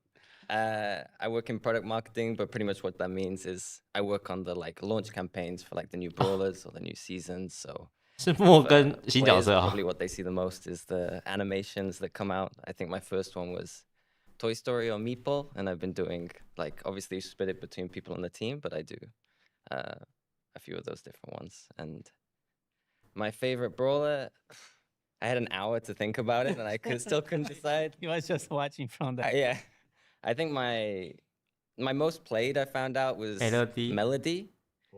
But I'm not good enough at it for it to be my favorite. But I think I play a lot of Mandy. I play a lot of. 他怎么都 M 开头啊？ I play a lot of Colette. I'm really enjoying Pierce as well, and that's kind of why I'm here. But yeah, some of the Reddit comments kind of soured it to me. But yeah, all the brawlers. 讲一些废话。 Adam, do you want to tell us who peed in the pool? Actually, what's funny is we actually did have a plan to release a final piece of content that was going to come out at the end, but I think like it was so cool. Like the whole campaign was very different to what we've done before. Like the series content we haven't really touched on before. The inbox event was also something completely new, trying to do this investigation.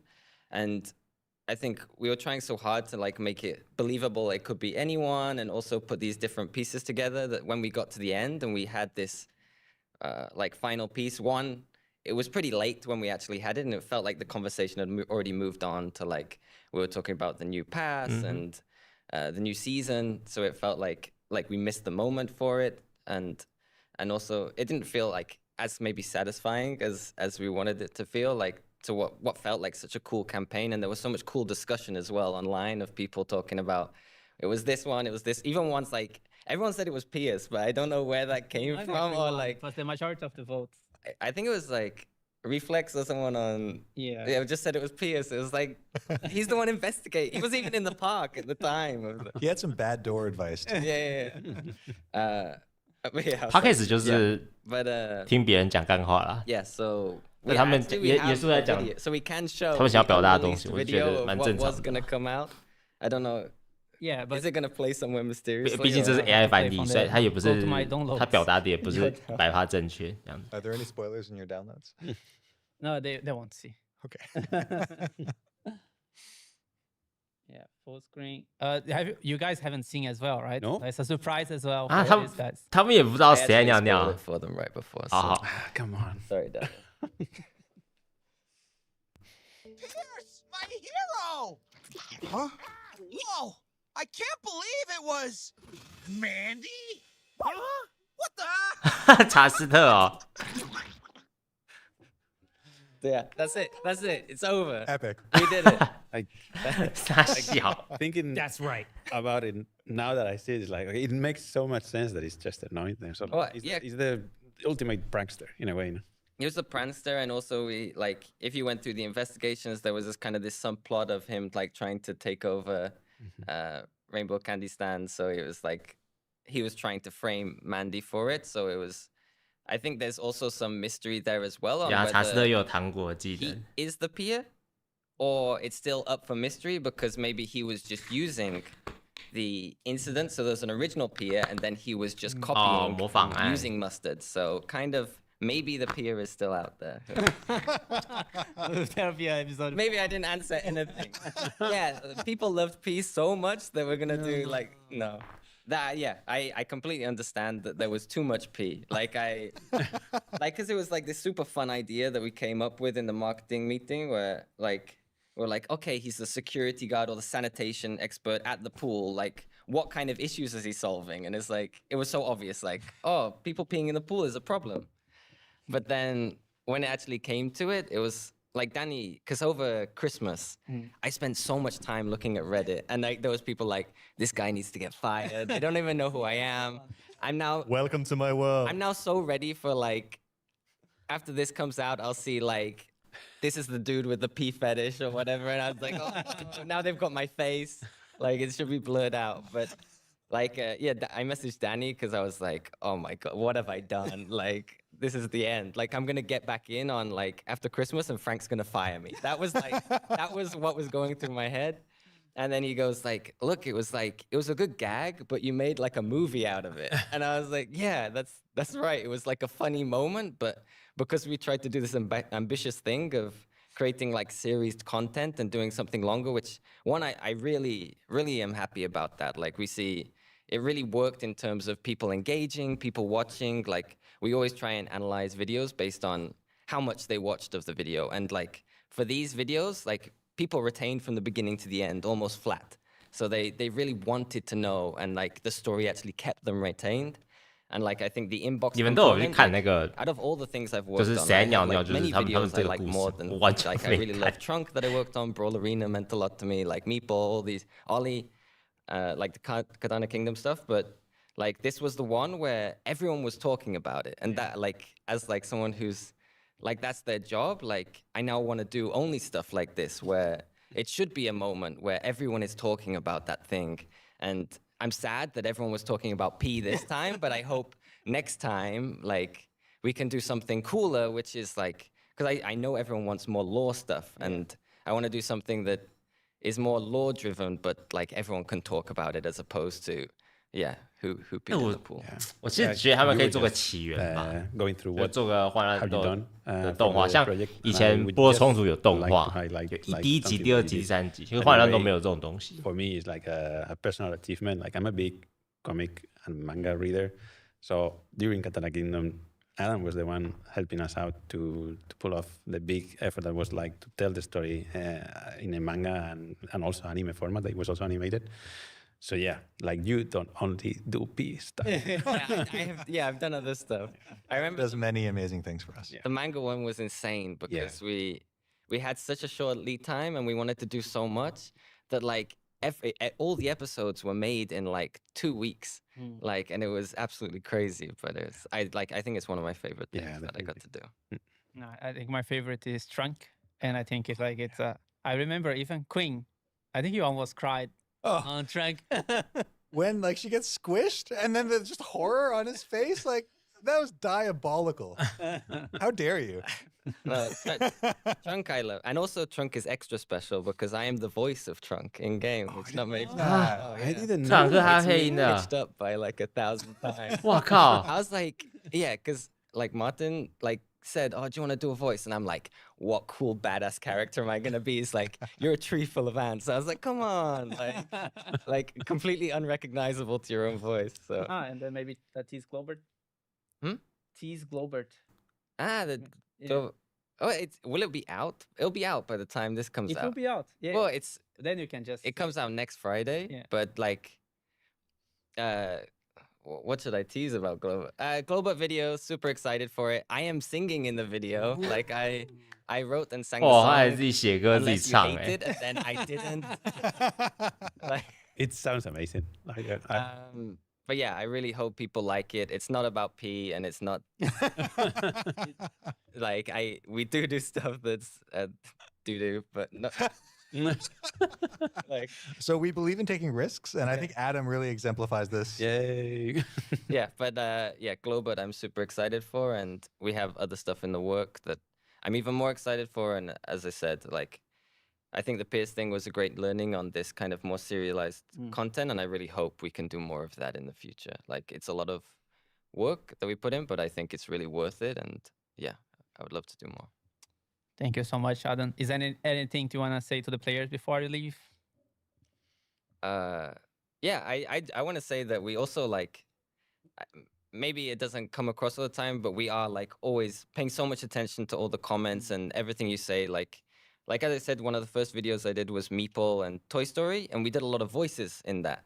And we saw how much people loved having the voices, and then I think people have noticed that, oh, we did a ton more of that stuff. So I think like, do be vocal and say things you like and or don't like anything, because like I promise after this no more P.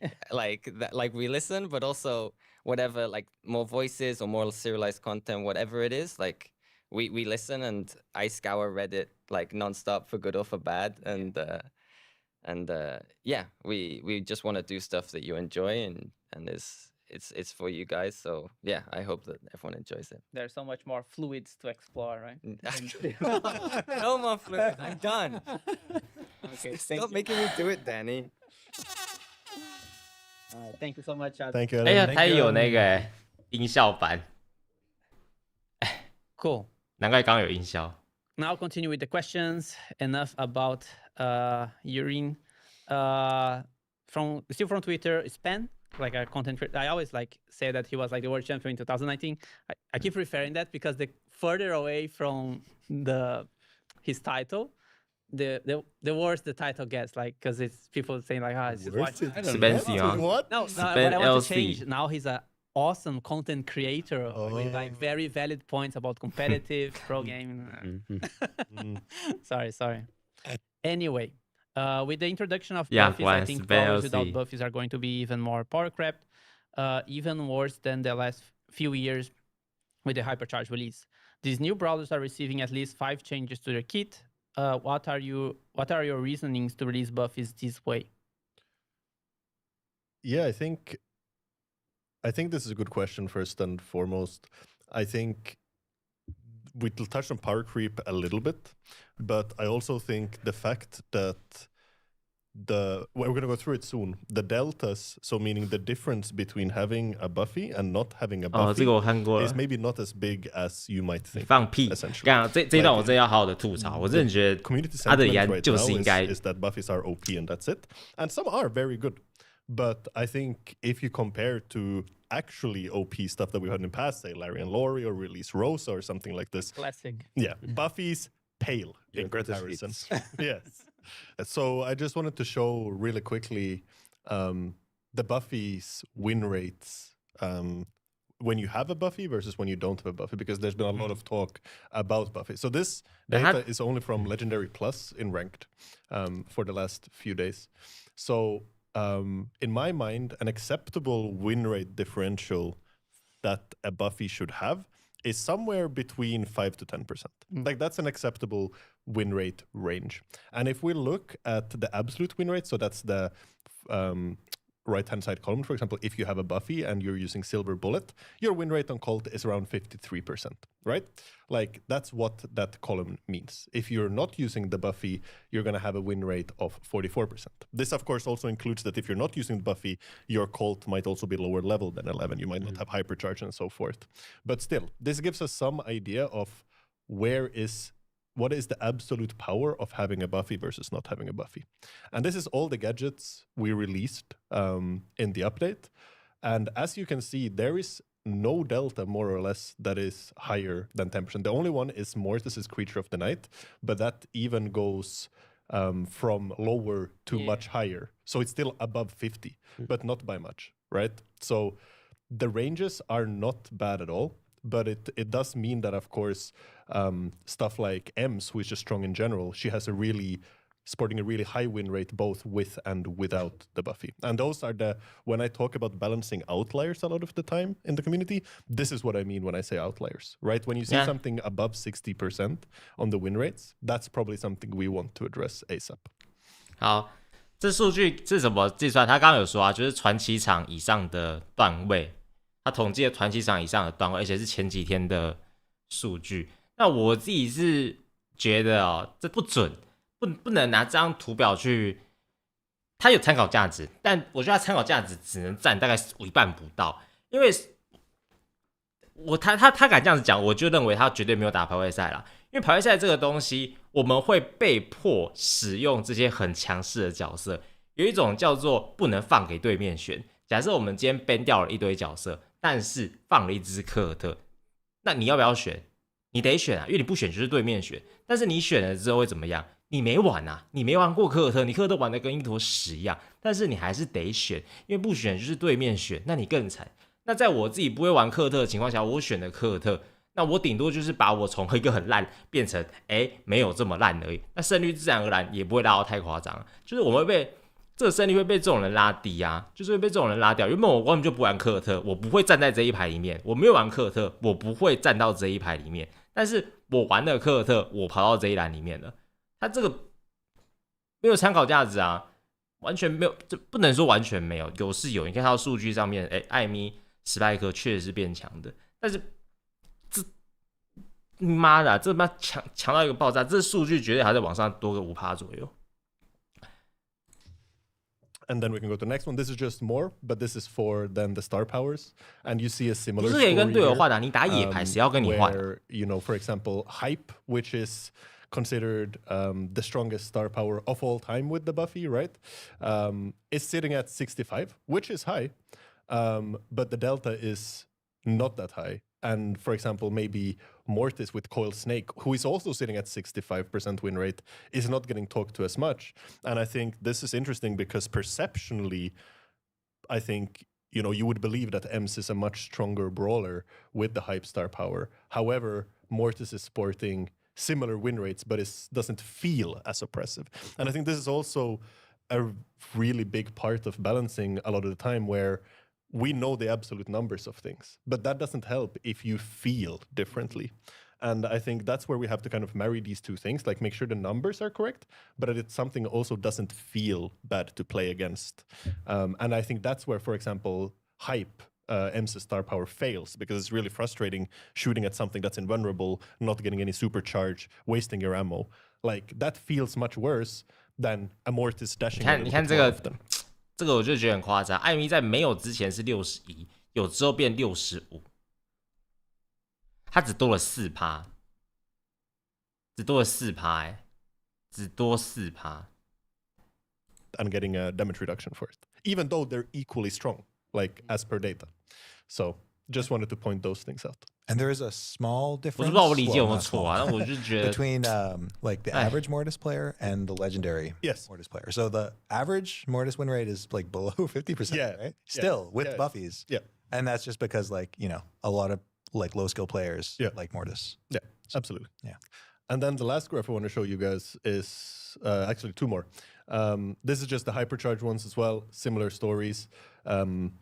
EMS, of course, being super strong. The other ones not really having that much delta either. Like Colt, for example, is crazy here to me, right? Like it has 49.74 to a 50.96. There's nearly no difference, which to me is pretty crazy. 你知道为什么科特没差？因为科特有 bug 好，这也不是主要原因，主要是科特很难玩，科特真的很难玩。但是法兰克竟然只有多2而已，54变到56。法兰克开极限回人之后，攻击速度会狂敲，这个狂敲压力超大，结果竟然只多 1.5， 你就知道这个数据多么的。So Colt, if you, for all intents and purposes, is more or less the perfectly balanced brawler right now. But yeah. Of course, other ones will have a little bit higher than 50% win rates, but nothing as egregious again as we had with Larry and Laurie or. 可能法兰克也碰到 bug， 因为法兰克敲最后一下，敲完之后会卡 bug。Stuff like EMS definitely need to be tuned down slightly to make it less frustrating to play against. And this is the last thing I want to show you. I don't think we've ever shown this publicly. So I just wanted to include it. This is the last 3 days, as this was recorded, from win rate and usage rate in Master and Pro ranks only. So this is the very top end of all our players. What are they playing and how well are they doing? So the more to the right a brawler is, the more it's being played. And the higher it is, the more win rate it has. So basically, as you can see, the meta might be quite more nuanced than you might think. For example, Colt is nearly exactly 50% win rate and way to the right on this graph. So he's being played a lot, but he's basically at a 50% win rate.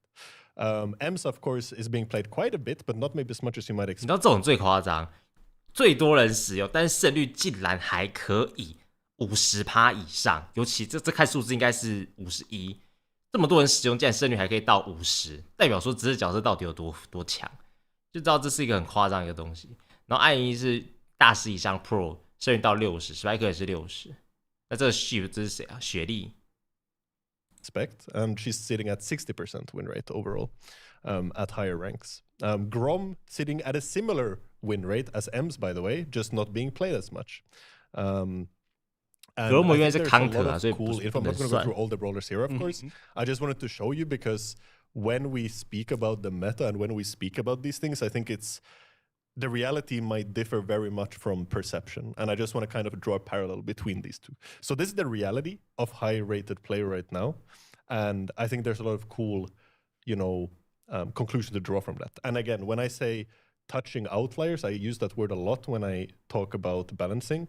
In this case, outliers based on this graph only. It's never based only on this graph. But if we would take just this graph, I would look into Ems, Spike,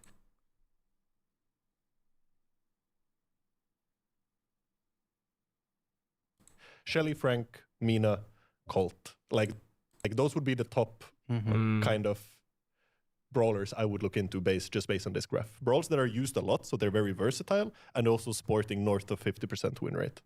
And even then, this is, I think this is a very good variety of brawlers. Of course, ideally, we want to push everyone that's on the left, we want to push right. That's basically the idea. The more brawlers that are played more, the better it is. But we see a lot of different brawlers doing really well, and no brawler is below 40% win rate. No brawler is much above 60% win rate. So the meta is actually healthier than the Buffy conversation might let on. Yeah.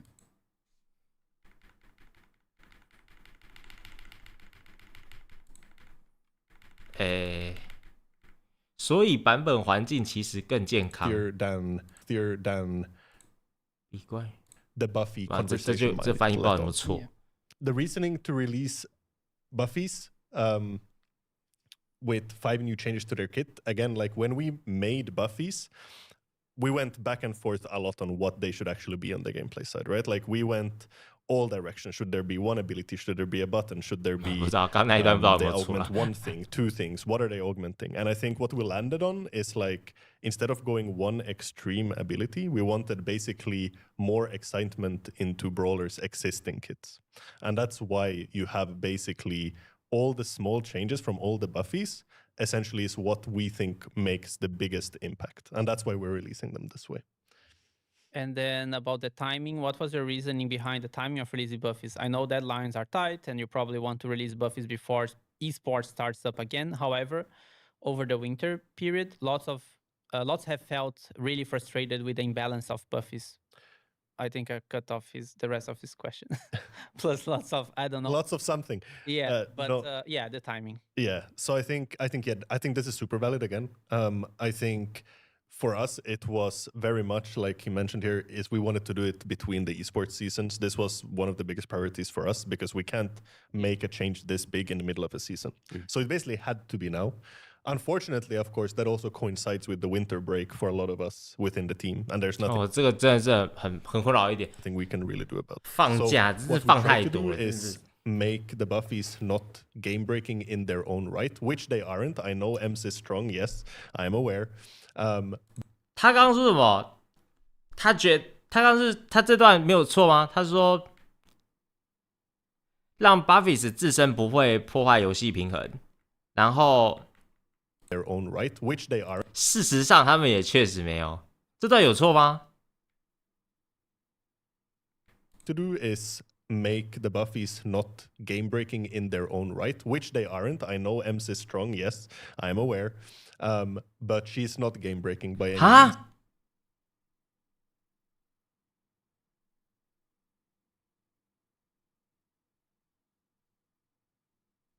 What the fuck？ And that's what we tried to kind of achieve, is make sure that the initial balance is good enough 看 that 得 we 我都 don't 生 have to do 气 any 了 emergency ，bro。 maintenances or anything during the holiday period. And then we can basically edit them as we come back from the holiday period, which is actually when this is being filmed. So probably as this goes out, we've already had a maintenance to address some of the burning issues. If not, we cut off this part. Yes.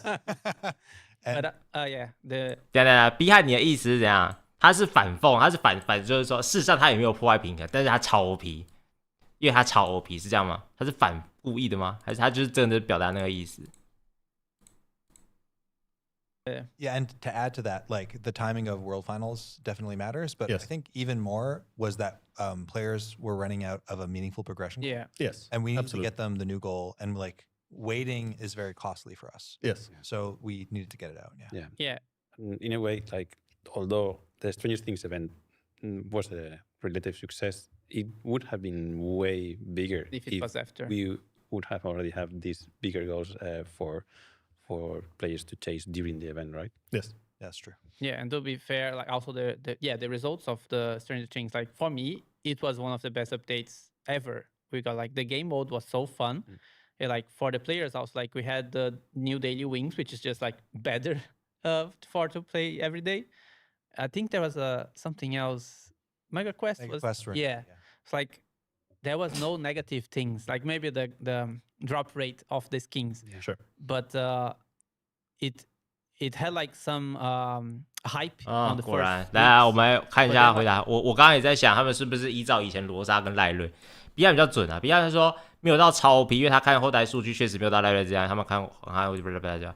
B 站，哎，如果他的平衡线调整到以做坏有没有到急需要调整，是依照赖瑞与罗瑞或是最早期的罗莎去当一个参考的话，那我真的是得说，为什么这间公司还没把你给？我不知道为什么为什么超级细胞会这么相信阿德里安的判断啊？我真的不太懂艾米这只角色没有到做坏，单纯是因为你看到游戏上面数据，他的选择怎么样，但胜率怎么样嘛？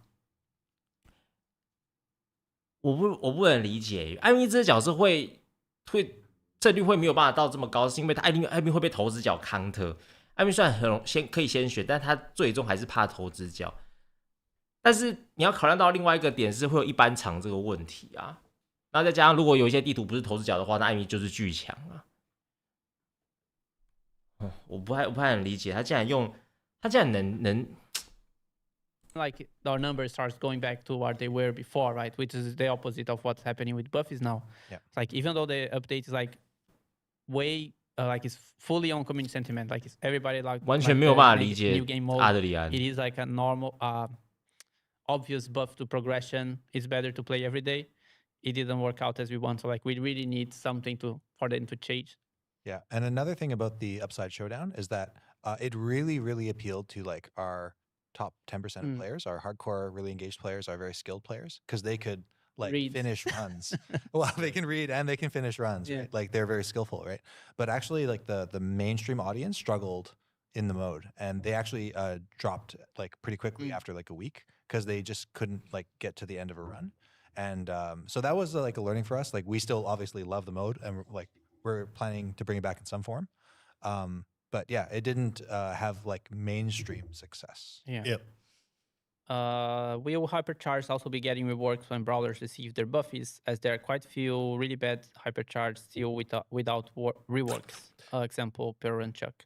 Yeah, so this is again one of the reasons we want to do buffs in the way we want to do them, which is when we we want to look at the entire kit and figure out, can we rework something that doesn't make sense? Probably I would say is a great example. Chuck as well to a certain extent. Not a promise that we're doing those exact ones, but yes, this is a great example of we would probably look to change the baseline before we add the buffy on top. And is there any plans on doing a balance change every month? I guess we talk about that. Yeah. Emergency nurse 1 week after the new update. We kind of do that sometimes. Yeah. And a lot of hardcore players just gotten over the hypercharge meta and now scared it will be the same with buffs. I guess like just the last question then. Like so like how about like the feeling of like this unbalancing because like some brawlers will have buffs, some others won't? Yeah, I think that's fair, and I think it's just about managing the power level of a brawler with buffies versus one that doesn't have buffies. And I think just like with hypercharges, that's something we'll get better at over time, right? Because the first iteration of buffies is obviously going to be the hardest one to get right because we don't have a standard set yet. But as we keep making buffies, I think it will be much easier to kind of hit a sweeter spot, and also a spot that is not too different from the existing roster. For example, right now, yes, the buffies are strong, but there's plenty of brawlers that can compete with the buffied brawlers, and that's the place we want to be, essentially. Is there any plans on doing, I already said that, with the removal of masteries and records being a huge disappointment, is there any plans on bringing masteries back, but bigger and better? We kind of touched on this, right? Yeah. Whatever we do, it'll be a new thing. Yeah. And then the mastery event was bigger and better and didn't work as well. Hardcore players have felt neglected for the last year. So with the update catering to new players, which is understandable for the most part, as are there any future plans to make the game more grindy for the hardcore? Because everyone knows the core gameplay of Brawl is fantastic. We just need something more to grind for. look out for next update. Woo, okay. 又要改排位赛啊！ Quite long. That's a really long one. Yeah, pretty long. Yeah, those are the questions from Span. Then Panda, do you have any plans to change the cycle of release for buffies? What I mean is, rather than having all buffies given to around 36 brawlers in a year, we get all the brawlers gadget buffy first in the same time, which would be more palatable meta. It's like it's just like diluting the release of buffies throughout brawlers. Yeah, I think this is an interesting way to look at it. It's something we, of course, could have 我觉得 done 没 or 差 like, could consider to basically release one of the items. But the problem there is that then you're basically shaking up the meta more and more. And once you learn the character, you have to relearn it every single time we release a piece of their buffy. Okay. So instead of having to learn, let's say, Ems again, now that she has all the buffies, you'd have to learn her 3 times, basically. So OK， 这段 the cost for you as 可以 a 接 player 受， not 可以 only 接受， having those things, 非 but 常可以接 also 受。 as an opponent, it's going to be too overwhelming to basically keep up with. 他这句话就是，与其让你与其让你就是被泼3次屎，要洗3次澡，那不如就是一次把3坨屎往你脸上泼，让你只洗1次澡。Well, last update we released M's hypercharge buffy, but not the star power buffy. So, it's going to be non-palatable, I think. And that's why we basically want to go, okay, this is the complete kit. This is the complete kit. This is the complete. So you know what to expect. So you can learn. And I guess there's one other reason, which is like when you guys are redesigning the kit, I think it's better you do it holistically and, yes. and as a whole, and then you can decide, okay, we are doing this thing with the gadget and this thing with the star powers. So then it's like a more balanced redesign. Absolutely. 能理解，我们刚刚这样听起来，完全能理解他的要讲的东西。就是我觉得他讲的没错，就是与其让你不断的、慢慢的推出，我这一波更新推强化装置，然后下一波更新推它极限威能或是推能力执行，然后你慢慢的习惯，那不如就是一次让你习惯全部。我能理解，但是现在问题来了，你做的太强啦，或是有些做的太烂啦，但现在问题就是你做的太强啦。但你做的太强的情况，你又下修，你又下修，像那个艾米原本很长。你一个下修变短短的我就突然又不习惯你这个我这屎还不是得吃2次？ And then 你做好一点嘛。 Which is like the newsworthiness. So we have a completely new buffied brawler is more newsworthy than we have parts of many brawlers buffied. Yes. Yeah, but I think the idea was actually 没有吊饰大概要3年。 Yeah. Symantec. Now that's a recent world champion, not here. I'm sorry. But one before that was amazing. 来，等一下，我因为你快结束了，我重播一下，我要听 Danny 是怎么发 Simon 的音，到底是骂 Simon 还是 Simon？ 我一定要看这一段。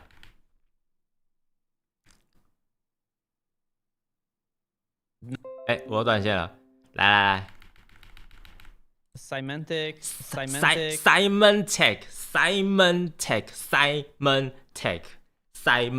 Danny 发音。我想到这句话，我就有点。 Now that's a recent world champion, not. 你说之前有一个观众，他直接屌我说 Symantec， 人家念 Semantic。 But one before that was amazing, and everybody was so happy that the Humble won the tournament. That's really cool. Yeah. So he is asking a fun question for. 不是不标准就是他 Danny 是有口音的。 It's a great question. Someone an answer? Or? I don't even know how to answer. I mean, there's this effort about like the gym culture in the, 你们都 in the 错 Brawl team that we actually referenced to recently in the Brawl Talk, no? Yes. So I mean, has to do with it. Yeah, exactly. Look, I see Gong in the mornings. Sometimes it goes in the night. Queen, I see on Saturdays. Like so, you see like how people are you in the morning sometimes. Yes. Yeah, like Jing. Yeah, workout is good for you. Yeah. Touch some grass, people. Yeah. And then here's a real question. Who from the new people department that joined since 2023 has had the biggest impact for you since then? And how does the team feel with having so many more members? I think the first one with one 然后后面就不重要 being 了。 super 对， impactful. I 不 think 是 like 对我们玩家不重 everyone 要。 that joins has like their a different perspective, a different POV, and I think it's always meaningful.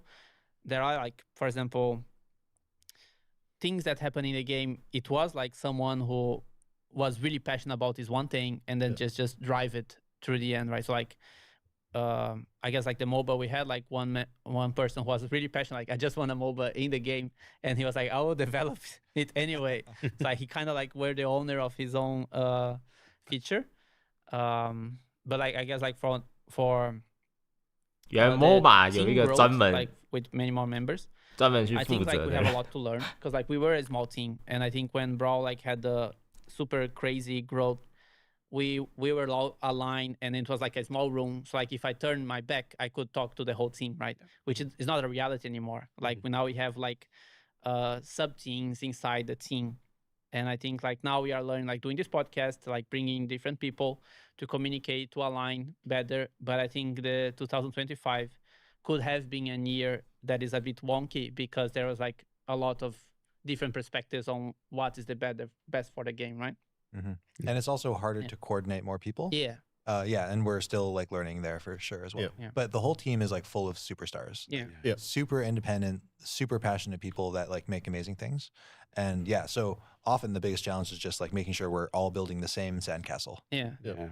Definitely for me, like the biggest change in the feel for the better would be that, like when we were so small, we had to take so many decisions in terms of, okay, what are we doing in this update?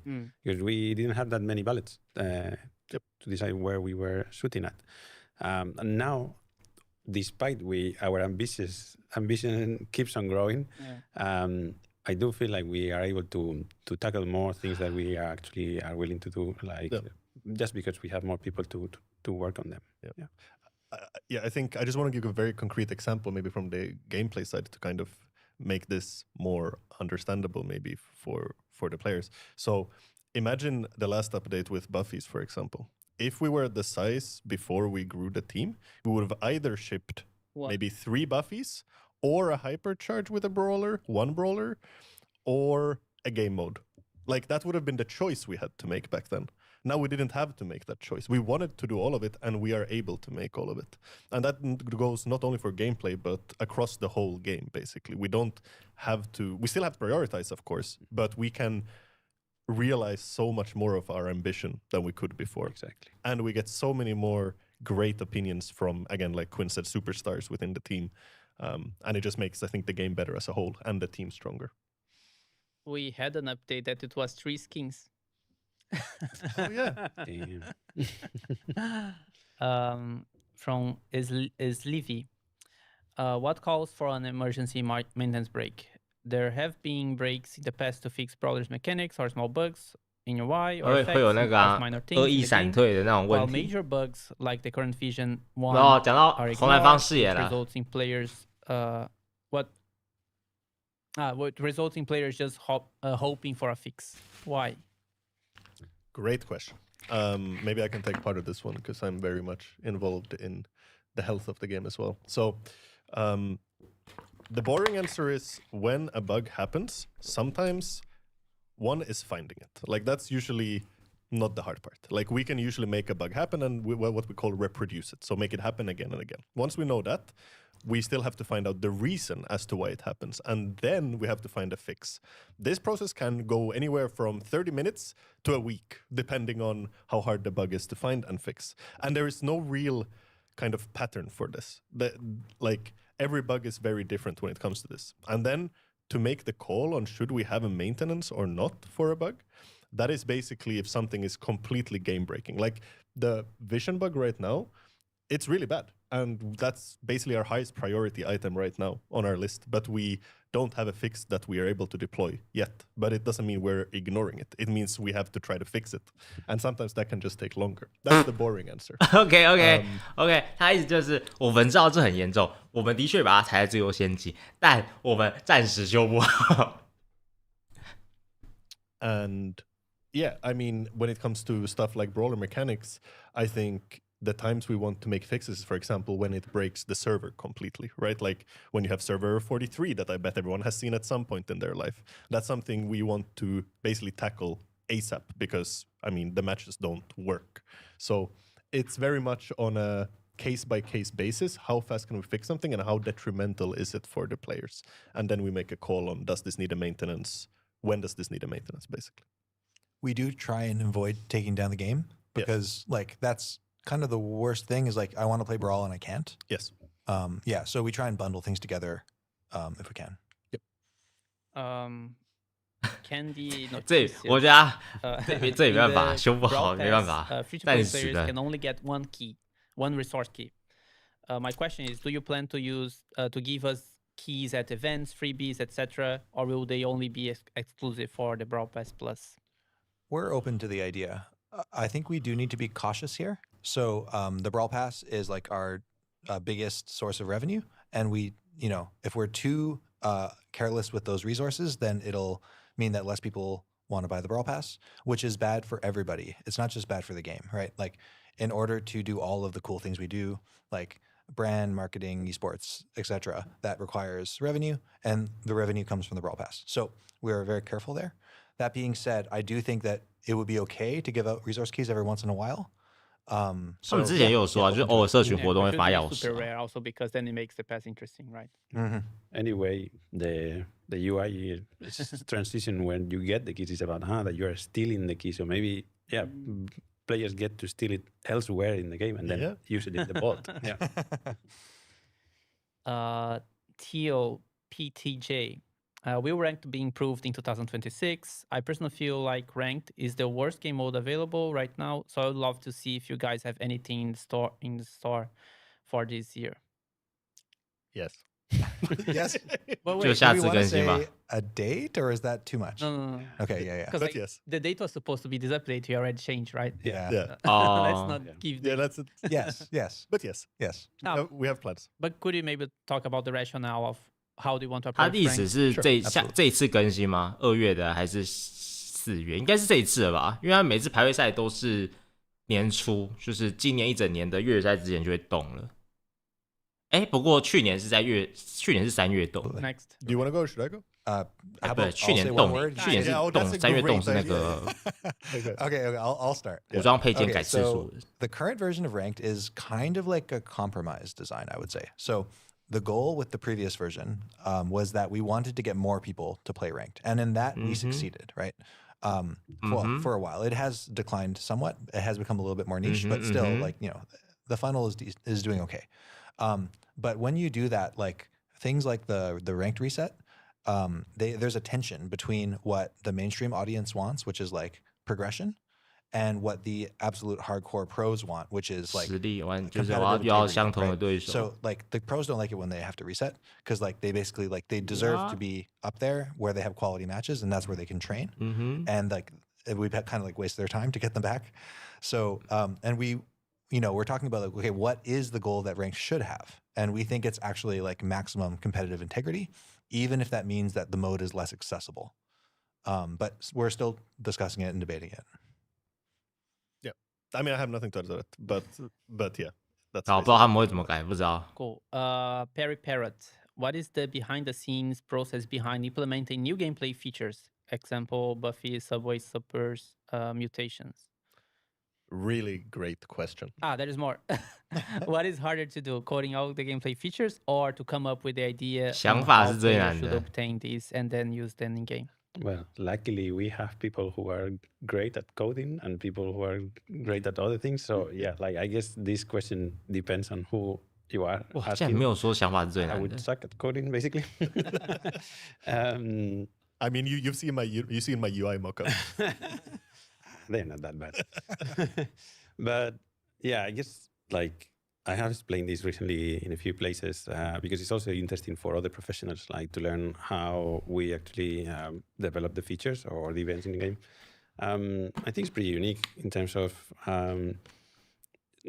it all starts with a big broad conversation most of the time. Like mostly is the game designers like 没有 maybe 排位， starting the spark in terms of hey, 我看 this 起来 is 他 what 们 we 是已 want to 经 achieve. 有 This is maybe the 改的 metrics 想 that 法 we 了， would 就 like 是 to 已经 impact 已经 or 准备要 the- 改了， the part of the 而且已经 experience 改 that 了， we 只 feel 是在 is- 哪一次 is- 更新 is 而已。 in more need of a revision. And then we gather ideas. We talked a lot. Like we do these like brainstorming sessions where we start to identify. That's a nice direction to try, and then little by little we are like concreting that plan.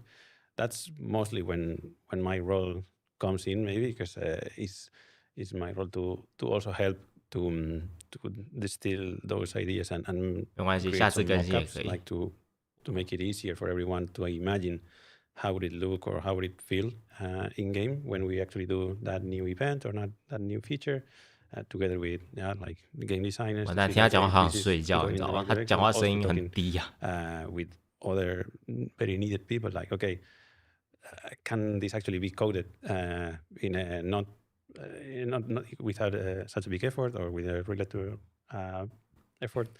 Also with the artists, like we are envisioning this cool event, but it will need like yet another box. Can we do another box before freeze? Like freeze mean like the deadline that we have to actually deliver what we're planning to release next. And then after those mockups have been shared and we have reviewed them also as a team, and we have seen, okay, this looks like it could work, maybe this not. When we have something that we are all feeling good with is when we start to actually develop it, like both like implementation-wise, like putting the actual assets inside the game and creating the code that is going to handle those assets and that logic. 妈呀，就一个小问题，他讲了好多啊。 The other big part happens, which is like the play testing. That I think is something we do great as a team. That we have like these recurring play testing sessions where we just look at each other's work and try to give candid feedback with the aim to release the best version of this as possible. Yep. And yeah, I would say that's more or less the process. And then, of course, once we have released something, if it's something that we can touch later on, like with a new version of it, is when we like community help us a lot, like understanding like how is this thing actually working. And yeah, I would say that's more or less. It's very comprehensive. Michael, yeah, very good. Yeah. I think like also like for example, maybe like of course not the hardest, but like it's funny to think like for example when you have a collab with Stranger Things, we have like here's like the billion ideas we can do, and then maybe the hardest is prioritizing which one is actually the one that that actually is the thing that I had in mind. I was like, I'm missing something. Like when we can decide when to launch something is way nicer in a way that then this is looking good, but maybe not as good to be released. Maybe can be postponed for a next update.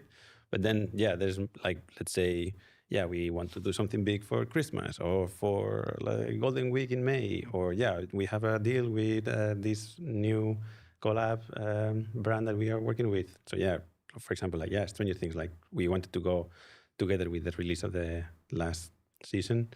So in a way that is the hardest ones, no?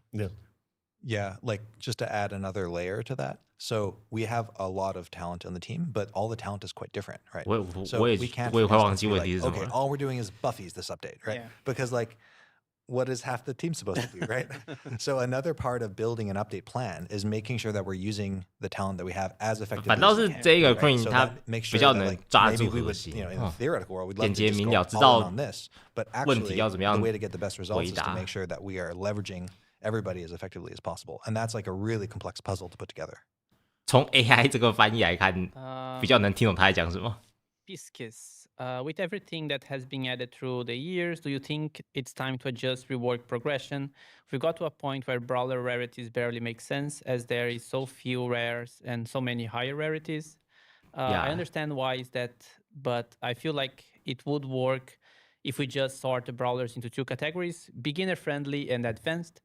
let the player have free choice on what they want to unlock. This is just one part of progression that I feel like it could be made much simpler and therefore easier to understand, as well as giving the players more freedom. Yeah, it's really interesting. So I'm really passionate about reworking progression. Like that's one of my very, very favorite things to do. So yes, that being said, like when you change things, you can like negatively impact people, right? Now we never really shy away from that, but we are conscious of the impact. So for instance, like, okay, let's say we changed brawlers into beginner friendly and advanced, like we got rid of brawler rarities. So there's actually like on any topic, there's probably going to be different opinions on the team, and we discuss these things a lot. And there are people on the team that would like, for instance, love to get rid of rarities of brawlers entirely.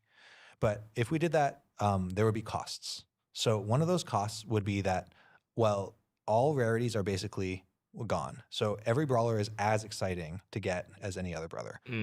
And right now, like it does feel better to draw a legendary than it does to draw an epic brawler. Right? 以前来说是这样啊。 excitement, and we don't like losing excitement.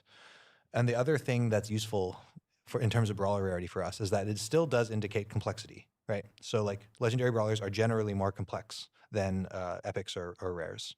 And so that's like information that we would lose. So personally, I wouldn't fight for it. But I do think that, you know, it's a complicated topic. Yeah, and I think the second point is as well, like when we do change fundamental things like this, I think the only time we changed rarities was when we removed chromatics. Yeah. Then we single. changed rarities for brawlers.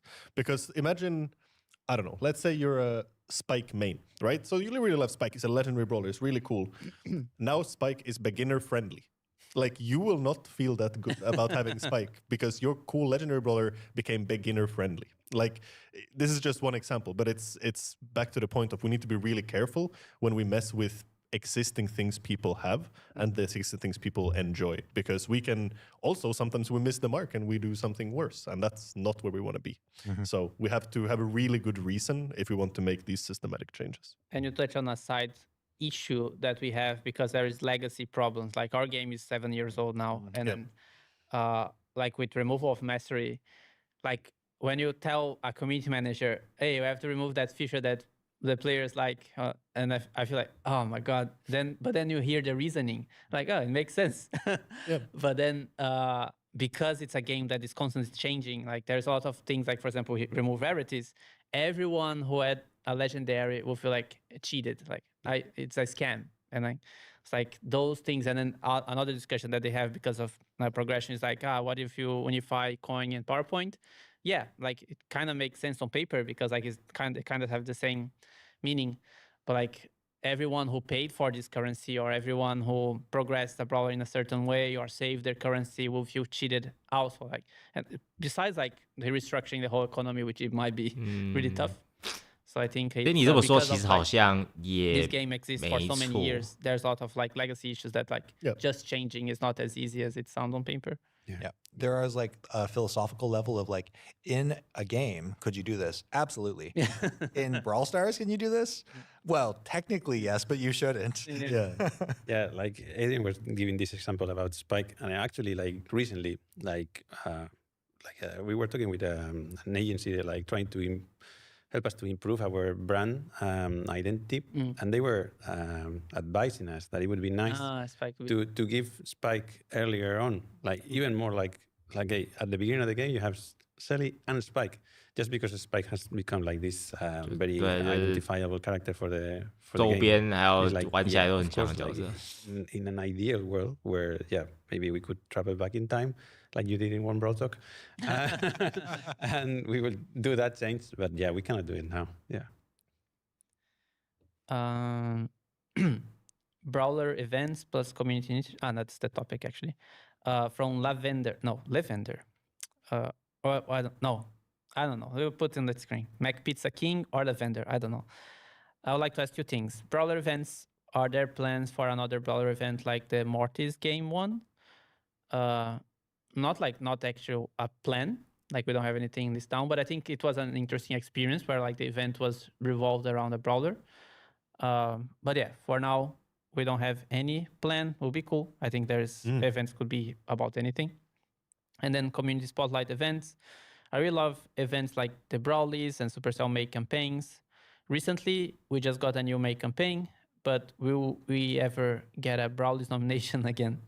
I answered to this question about Brawlies in another podcast. Brawlies It's right there. Maybe you can go there for deeper answer. But it's pretty much the payoff. I think a lot of the things we do is like how much effort we put to what, how much performance or how much results we get, right? The Brawlies, I think I started doing like after July until the end of the year. And it was just like another layer of work that you have on top of everything, because you have to look for the nominees, like, and then it has like, it's a word, almost like a rap event. So like you have to look from the whole year. There's the fun video, which is like very costly. And then when we release, people think like, this Brawl Talk is weird. It's like, we don't get this return of investment back, right? Of course, we can do like simpler ways for Brawlies, but I feel like, I think people expect a grand event. It can be like a pool or whatever. So I think the Brawlies as it was probably won't come back unless another person that's very passionate take it. For other community initiatives, this is one that I intend to come back, actually, because like the studio is different. Like these things, like the Spike mic is a new thing. So I didn't do it for one-off thing, right? I want to keep this happening more frequently. And the Supercell May campaign as well. It was like 1 year since we run the last one, and I want to keep this frequently as well. So yeah, I think like we want to keep those things going and perhaps like add more community initiatives. Cool. Now we have still 20 questions to go. We want to finish that in 30 minutes, so we're going to speed run. So here are questions from YouTube, from BL. Everyone help me get this comment. This is he's asking for upvotes. Why don't Brawl Stars or other Supercell games have options to improve FPS by lowering the graphics? Considering that most popular games contain these options to improve the performance of those with weaker phones, enhance the experience and gameplay for players. But why not Brawl Stars? Brawl Stars has so many graphics that could be ignored or reduced to improve the player experience. This is a great question. So one of the advantages of Brawl Stars growing as a team is that we've been able to grow teams that have historically been pretty underserved. And one example of that is the game tech team. So we've been seeing like a lot of great improvement on this front recently. Damien, I should set a name. It's fine. Okay. We have someone really awesome that's doing some great work on Brawl. He like eliminated loading times pretty much. 但我觉得载入时间整个被移掉反而没有很好，太撕裂了。And they're going to be tackling the frame rate next. I synced with him on this, and he thinks that the problem is going to be basically like gone for the vast majority of players by summer, hopefully, if everything goes well. Damn, big words. Yeah, he said it, so I think it's okay to say. And we'd rather basically eliminate the issue rather than provide an option. So that's what we're going for. But it's a really astute question. Mythical BR1, are you interested in adding a story mode to the game, telling the brawler stories in chapters? One thing I would like to ask that, because like that's like a trending since the beginning. What do you expect from a story mode? Because it could be anything, right? Is it like a dungeon crawler? Is it like you go and talk to the brawlers in Star Park? What is a story mode for you? Yeah, I think it should be something that is still true to the core of the experience of playing Brawl Stars. So it can be like, I don't know, like an audiobook tied into the game. So yeah, I imagine something that you are still playing a brawler and that you are still feeling challenged by something. So definitely it should go in those terms. And yeah, other than that, it's what we decide to. Yeah, the story mode sounds really cool, but it's very ambiguous, as Danny was saying. Like, I think the closest thing that we've done to it was Katana Kingdom. Yeah. Like, that was like serialized, we had content that had 我觉得 story 漫 that 画 was 用 actually tied to 故事 gameplay. 真的是比较好。 We all loved making that, and it also 或 landed 是 really 动 well 画 with the community and also like with the game performance in general. And so we'd love to do more of that. In terms of like, is it like a completely standalone like RPG or something? Well, that doesn't really work in like a live operated format. So that's kind of the challenge. But it's exciting. I guess we need to think about more like what would story mode mean in Brawl. Yeah, I guess telling stories through the game, yes. Maybe the story mode is like it's the RPG mode. Maybe not, because it's a lot of content that's consumed in a day and then it doesn't pay off. Yeah. D1 Rudy or Ruadi, I don't know. When will cheaters,讲外挂 auto-dodges, rackers, and aimbot get banned in ranked? It's been weeks, blah, blah, blah. The same thing happened during last summer. So I think the more information I give about this question, the worse for us. It's like I'll be very vague, but like we are taking care of it, and then we know it's happening. It's not. We also like it's good to point out that like it's a very small number. If you use anything, please don't, because it can compromise your account forever. But I know that we are talking to like our security team, and there's like a multitude of actions that is being taken, and I won't give more information because the more I give, the worse for us. Because pretty much it's like this cat and chase. Yeah. 但我觉得我得称赞一下《荒野乱斗》啦，这款游戏我觉得算是少数外挂不多的游戏啦。虽然还是有，但是坦白讲 make a search function in ranked 不多啦。Because I run out of time searching for brawlers to pick up ban. Definitely, it's something that we need to tackle at some point, hopefully soon. I would say that one small feature that we added last year has, at least from my player experience, helped me a lot, which is the favorite brawlers. Like, I'm so glad that our producer pushed to get that small feature done in a certain update. That 人生是都一堆挂，请问是永远怀念张叉叉吗 ？He did the mockups like good mockups, so it was an easy one to do. And I know it's not ideal, but in a way, I guess it shows that we are mindful of the issue and we are trying to get the wins when we can there. And I think this idea comes up. We have this Brawl Ideas channel at work, it's called. And I think this comes up at least maybe like every 2 months. Yes. Like someone mentions, I want to search in ranked. So yeah, we want to do something about it. One day. Insomnia, dear Supercell, do you plan to bring back the inverted combat? I guess they're talking about the upside. Upside showdown game mode or something similar to it. It was so much fun.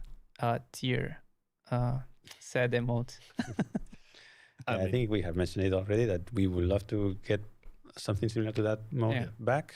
So or something completely different, but in the same vein, right? 我觉得要。我得说 Queen 的想法真的是很接近我的想法。EBD whatever. 我喜欢这个人。Spy can't speak. Like it's a trait of the brawler. Yeah. Where go ahead. Right now. Through us. That's true. He speaks through. So we are Spike's minions. I think so. Yeah. We are only vessels for Spike. And where is the sock in Brawl Pass? Well, It's coming back. It's coming back. I promise. If it doesn't, there will be a huge backlash. You know, like I was on holidays when we released the new broadcast. So I was reading Reddit on the 1st of January, and I saw that comment. I was like, "Oh no, I can't." Like I thought I have left it there, but something happened, and then. On my first day back to work was the first thing I need to get this. Priorities. It's good. Daniel Olavo, do you ever plan to include an option within the trophy road where we can talk and interact with the brawlers, like in the Who Peed in the Pool event? It will be a good way to tell stories and share some cool trivia about them. And if you don't plan to bring this to the base game, do you at least intend to do more events like these in the future? It's a cool idea. I think like we would love to explore more ways to like interact with the brawlers and talk to them. That was a really cool part of the last event. I don't think the trophy road would necessarily be the best like distribution method because it wouldn't be like very eventful. Like people would get it at different times. Like I think I would rather try like a different sort of like format that unfolds over the course of a week or two. But I really like the idea. Yeah, and then Adam that was sitting here, he saw like great results from this episodic format of videos, and then he wants to do more. So hopefully we see more. But about something else that is not P. Joy Preet sign.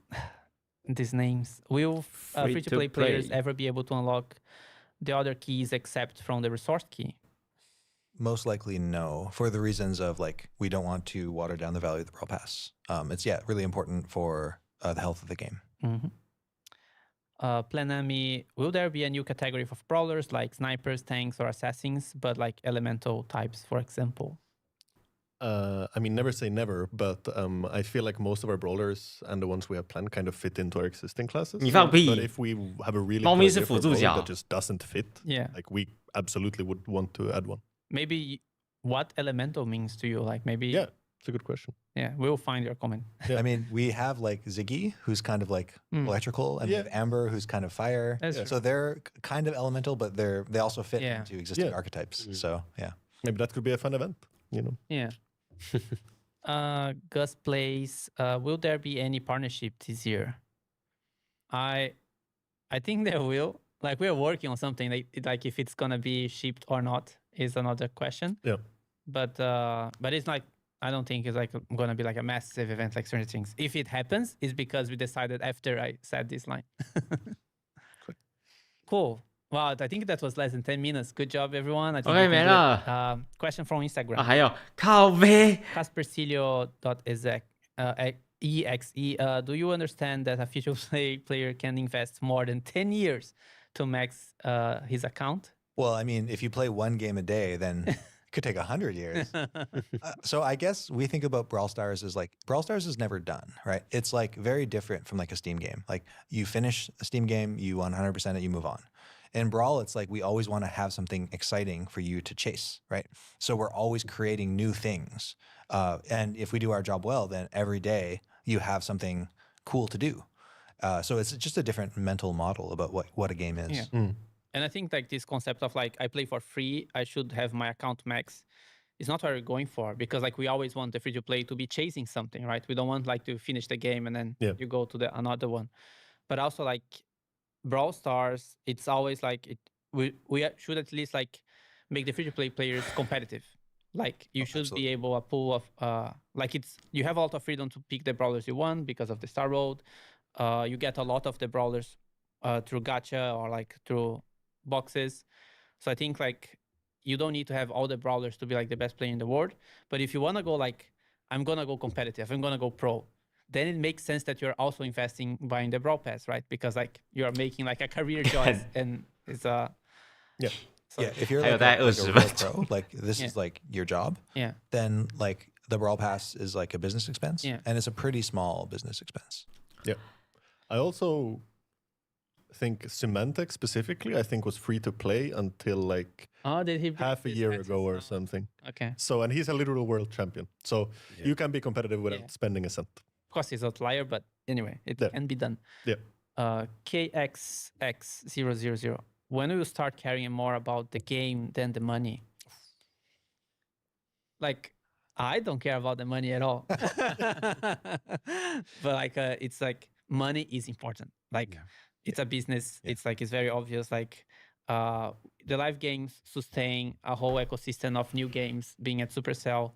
And it's important to grow the game. Like, we don't want to just stay flat, but also like, there's like this idea of like, isn't that enough for you?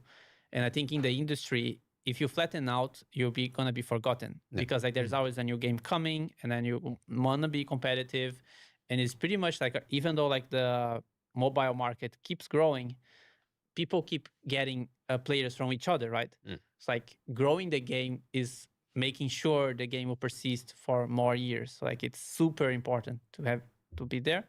Yeah. But I think the best way to kind of illustrate this, at least in my mind, like whenever we talk about anything within the game team, so be it a feature, be it a brawler, be it whatever, the first question is, what is the most awesome thing we can make? The most fun thing we can make? The question, I have never heard anyone say, how can we make this thing make the most money? We almost never talk about money. Like literally nearly never. Like, and you know, again, you can believe me or not, but I can tell you for a fact that is not a conversation we're having when we're trying to make stuff. Like it's, what is the most fun thing? What is the most surprising thing? The most awesome thing? Whatever it is. So, and of course, we don't hit the mark all the time, but that's at least what we're trying to do. We had a meeting today to talk about the vision. And one of the things that was suggested is that we want Brawl to be a billion DAU.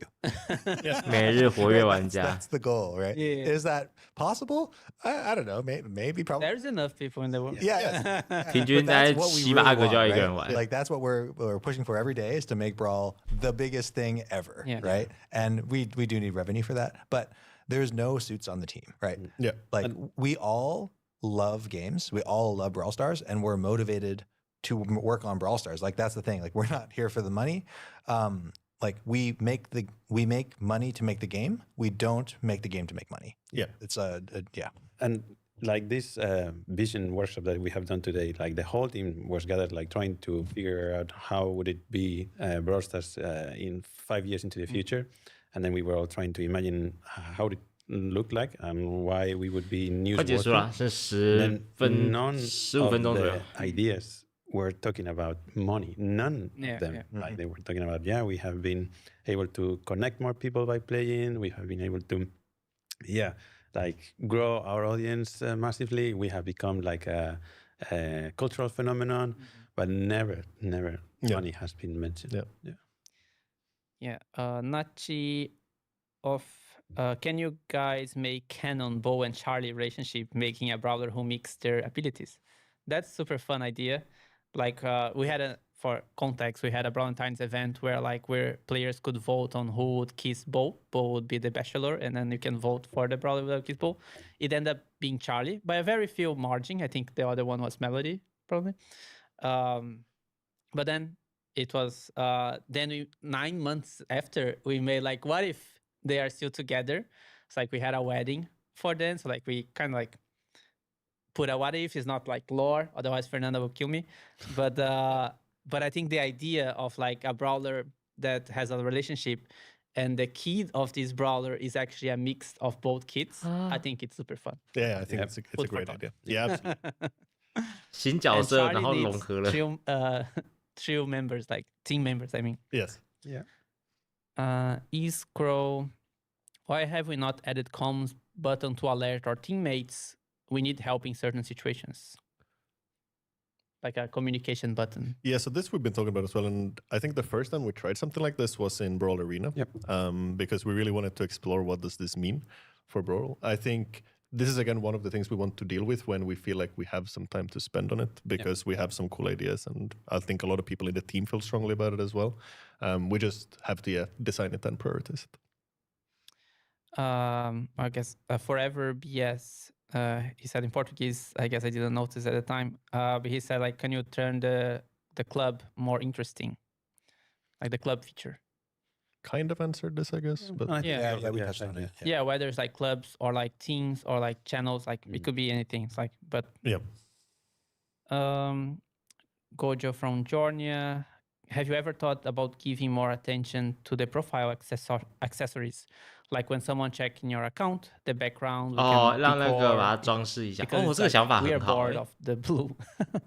对啊，它可以让别人去买 It's true, like 买 it's, 那个背景啊。 Is screen that 没 players 错没 use 错 to，我也想要 share 大家 to 点进来 brag. 看我界面的时候， Yeah. 看到 Yeah. 我是个什么氪 So 金 it 大佬 makes。a lot of sense, and I guess Yeah, it's good. 哇，他竟然没有 And, 想要把它加进去。 Can you add voice chat? It would be so awesome. From Kanike. I mean, to be honest, like this is a much deeper conversation. But long story short, we have talked about this a lot, and we need to really understand what the implications would be to add voice chat, because it's not as like adding voice chat in itself is simple, but the potential implications of it Yeah. are massive, right? For 不同 example, 语 one of 系 the big things we hold dear in Brawl is that it's a very safe place for anyone to be. 嗯，没错没错。 And we need a lot of safeguards 小朋友 and a 这 lot 么 of 多啊 systems in 开语 place 音 other 到 than 时候有 voice 人在那 chat 边 if we have voice 堆 chat 责 to 言 make 怎么 sure that's 办？ still the case. So again, 有够危 this 险。 is a simple change on paper, but it comes with a lot of baggage. And we just have to figure out, is that a route we want to go or not? Grown Brawler. Will there be improvements to matchmaking system? I can play in peace because the matching system. What will I benefit from players who have 30 or 20k cups and always choose Edgar every time and I lose because of them? The matching is never fair, and I hope that this will be improved. This will not be an unbearable situation. Yeah, so we have some big matchmaking improvements coming. Yes. Next update. Wow, more spoilers. When you're on the roll. Anything else you're going to tell us about the next update? I'm going to stop. 疯啦！ Okay, 不是啊，我意思是说， let's hope 昨天在网上 and of course 有时 matchmaking 候 is an 讲话 ongoing thing, right? Yes, 怪 it's 怪 never 的。 finished. It's never finished. Exactly. Like a spoiler alert, we won't be done with the next. No, update. Yes. we will Yes. not. All we can hope for is that we see some improvements. Yeah, exactly. Do you listen to fan feedback much? From Samuel Forster. I mean, you tell us. Yeah, no, but No, they don't because they will be upset. I think we do listen, and I think a lot of the things we have these episodes like this video to highlight how we listen to the players, how we answer to them. But a lot of the things we do is aimed to the features, right? So like we have meetings, like I'm there, the community managers are there to point out like the community point of view. So like we always try to communicate through the game that their feelings, and of course like balancing is like they're very vocal about this thing, and then we do listen to them, especially from the competitive side. Bugs, they are great source of reporting bugs, right? Yeah. $10 problems. Yeah, so we do listen, and then we are reading what they're saying. Like even Adam that mentioned like the video that he was reading the feedback about the video. yeah.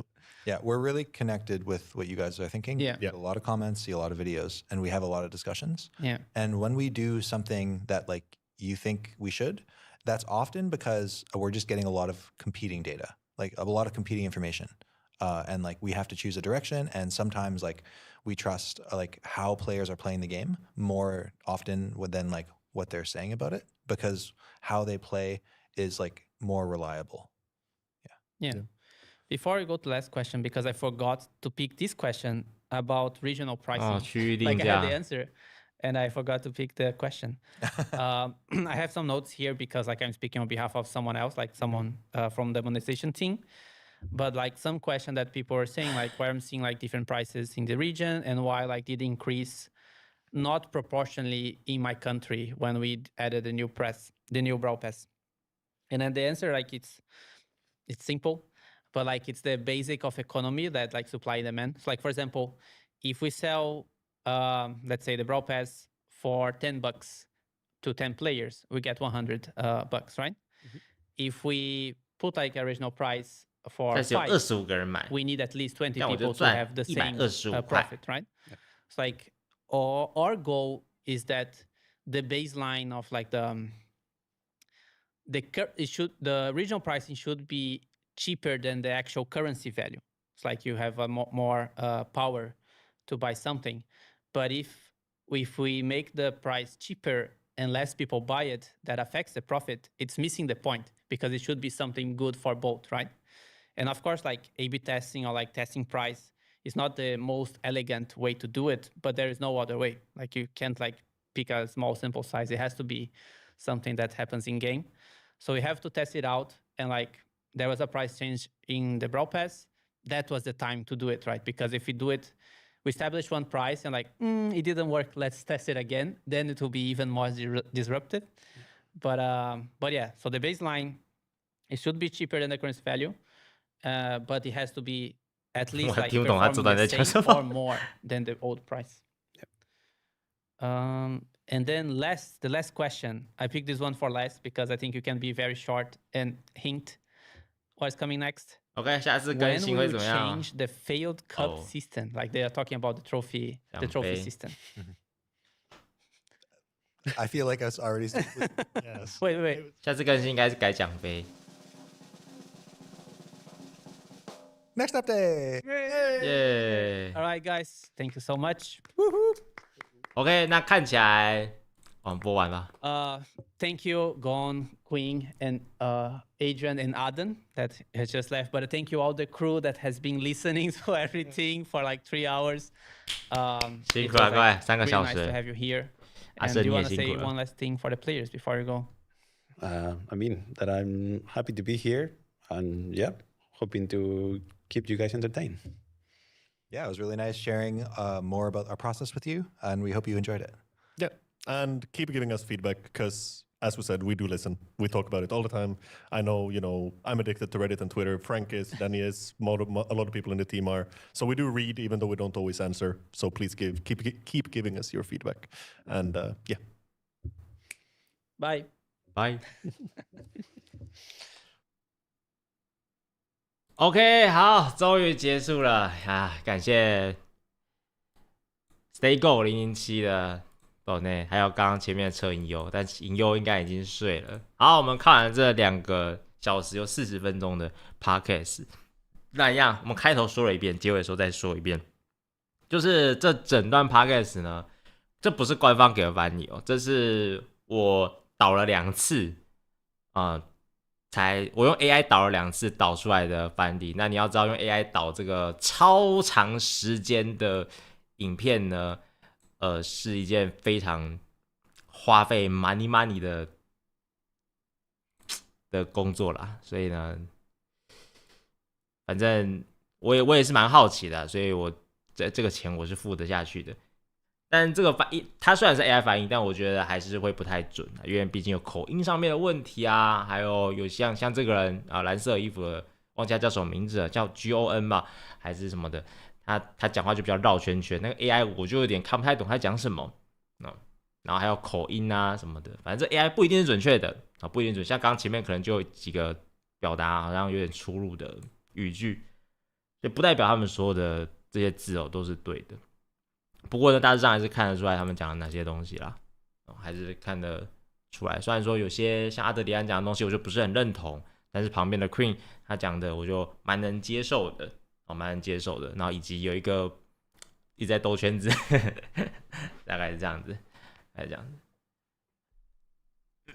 怎么不挑几题翻就好？你以为有这么简单哦？哈，你知道吗？挑几题翻跟全翻比起来，全翻还比挑几题翻简单。真假主播帮补写，这也没有到花很多钱，主要是非常麻烦，非常麻烦，因为太长了，太长了，单纯用 ChatGPT 是办不到的，反正就是不容易啦，不容易。反正就提供一个算是比较好的机翻给各位啦，相信玩家们应该有多，虽然不能说全部人都对这些东西很好奇，有些人觉得应该都在讲废话，都兜圈子，但我觉得应该还是有些玩家会蛮好奇这些资讯的，包含我自己。但虽然得到答案可能不一定是你们想要的，就是了。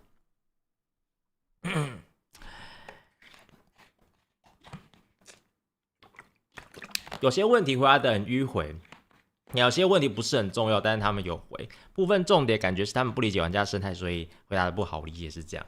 其实我自己在想，可是他们脑袋想的比较多，因为他们已经接触到这些问题太多了，所以他们在脑袋已经跟别人讨论过，或是跟自己会讨论过很多次，所以他们会在脑袋一直旋转，一直去想这个问题，然后导致在最后表达的时候，因为已经想太多了，可能已经跳过他们原本想要表达的意思了，因为他们可能原本想讲这段，但是发现讲了之后呢，又可以再补充一段，所以他们就可能跳过原本要讲的，然后直接去讲那个要补充的，这样大概是这样。反正总而言之，我自己觉得这整个 podcast 最不能理解大概是艾米那一段啦，平衡性调整的部分，那其他的部分都还行。然后其实该讲的都有讲到，像 bug 的部分都有讲到，但是没有，那个红蓝方视角有讲到，但唯一没有讲到大概就是 bug 没有提到为什么 bug 修这么慢，但是大概也有稍微影射到 bug 为什么没有办法那么快修好，就是他们像红蓝方他们没有办法这么快把它修好，需要时间。这是他们没办法的地方了。反正那就这样了，就这样了。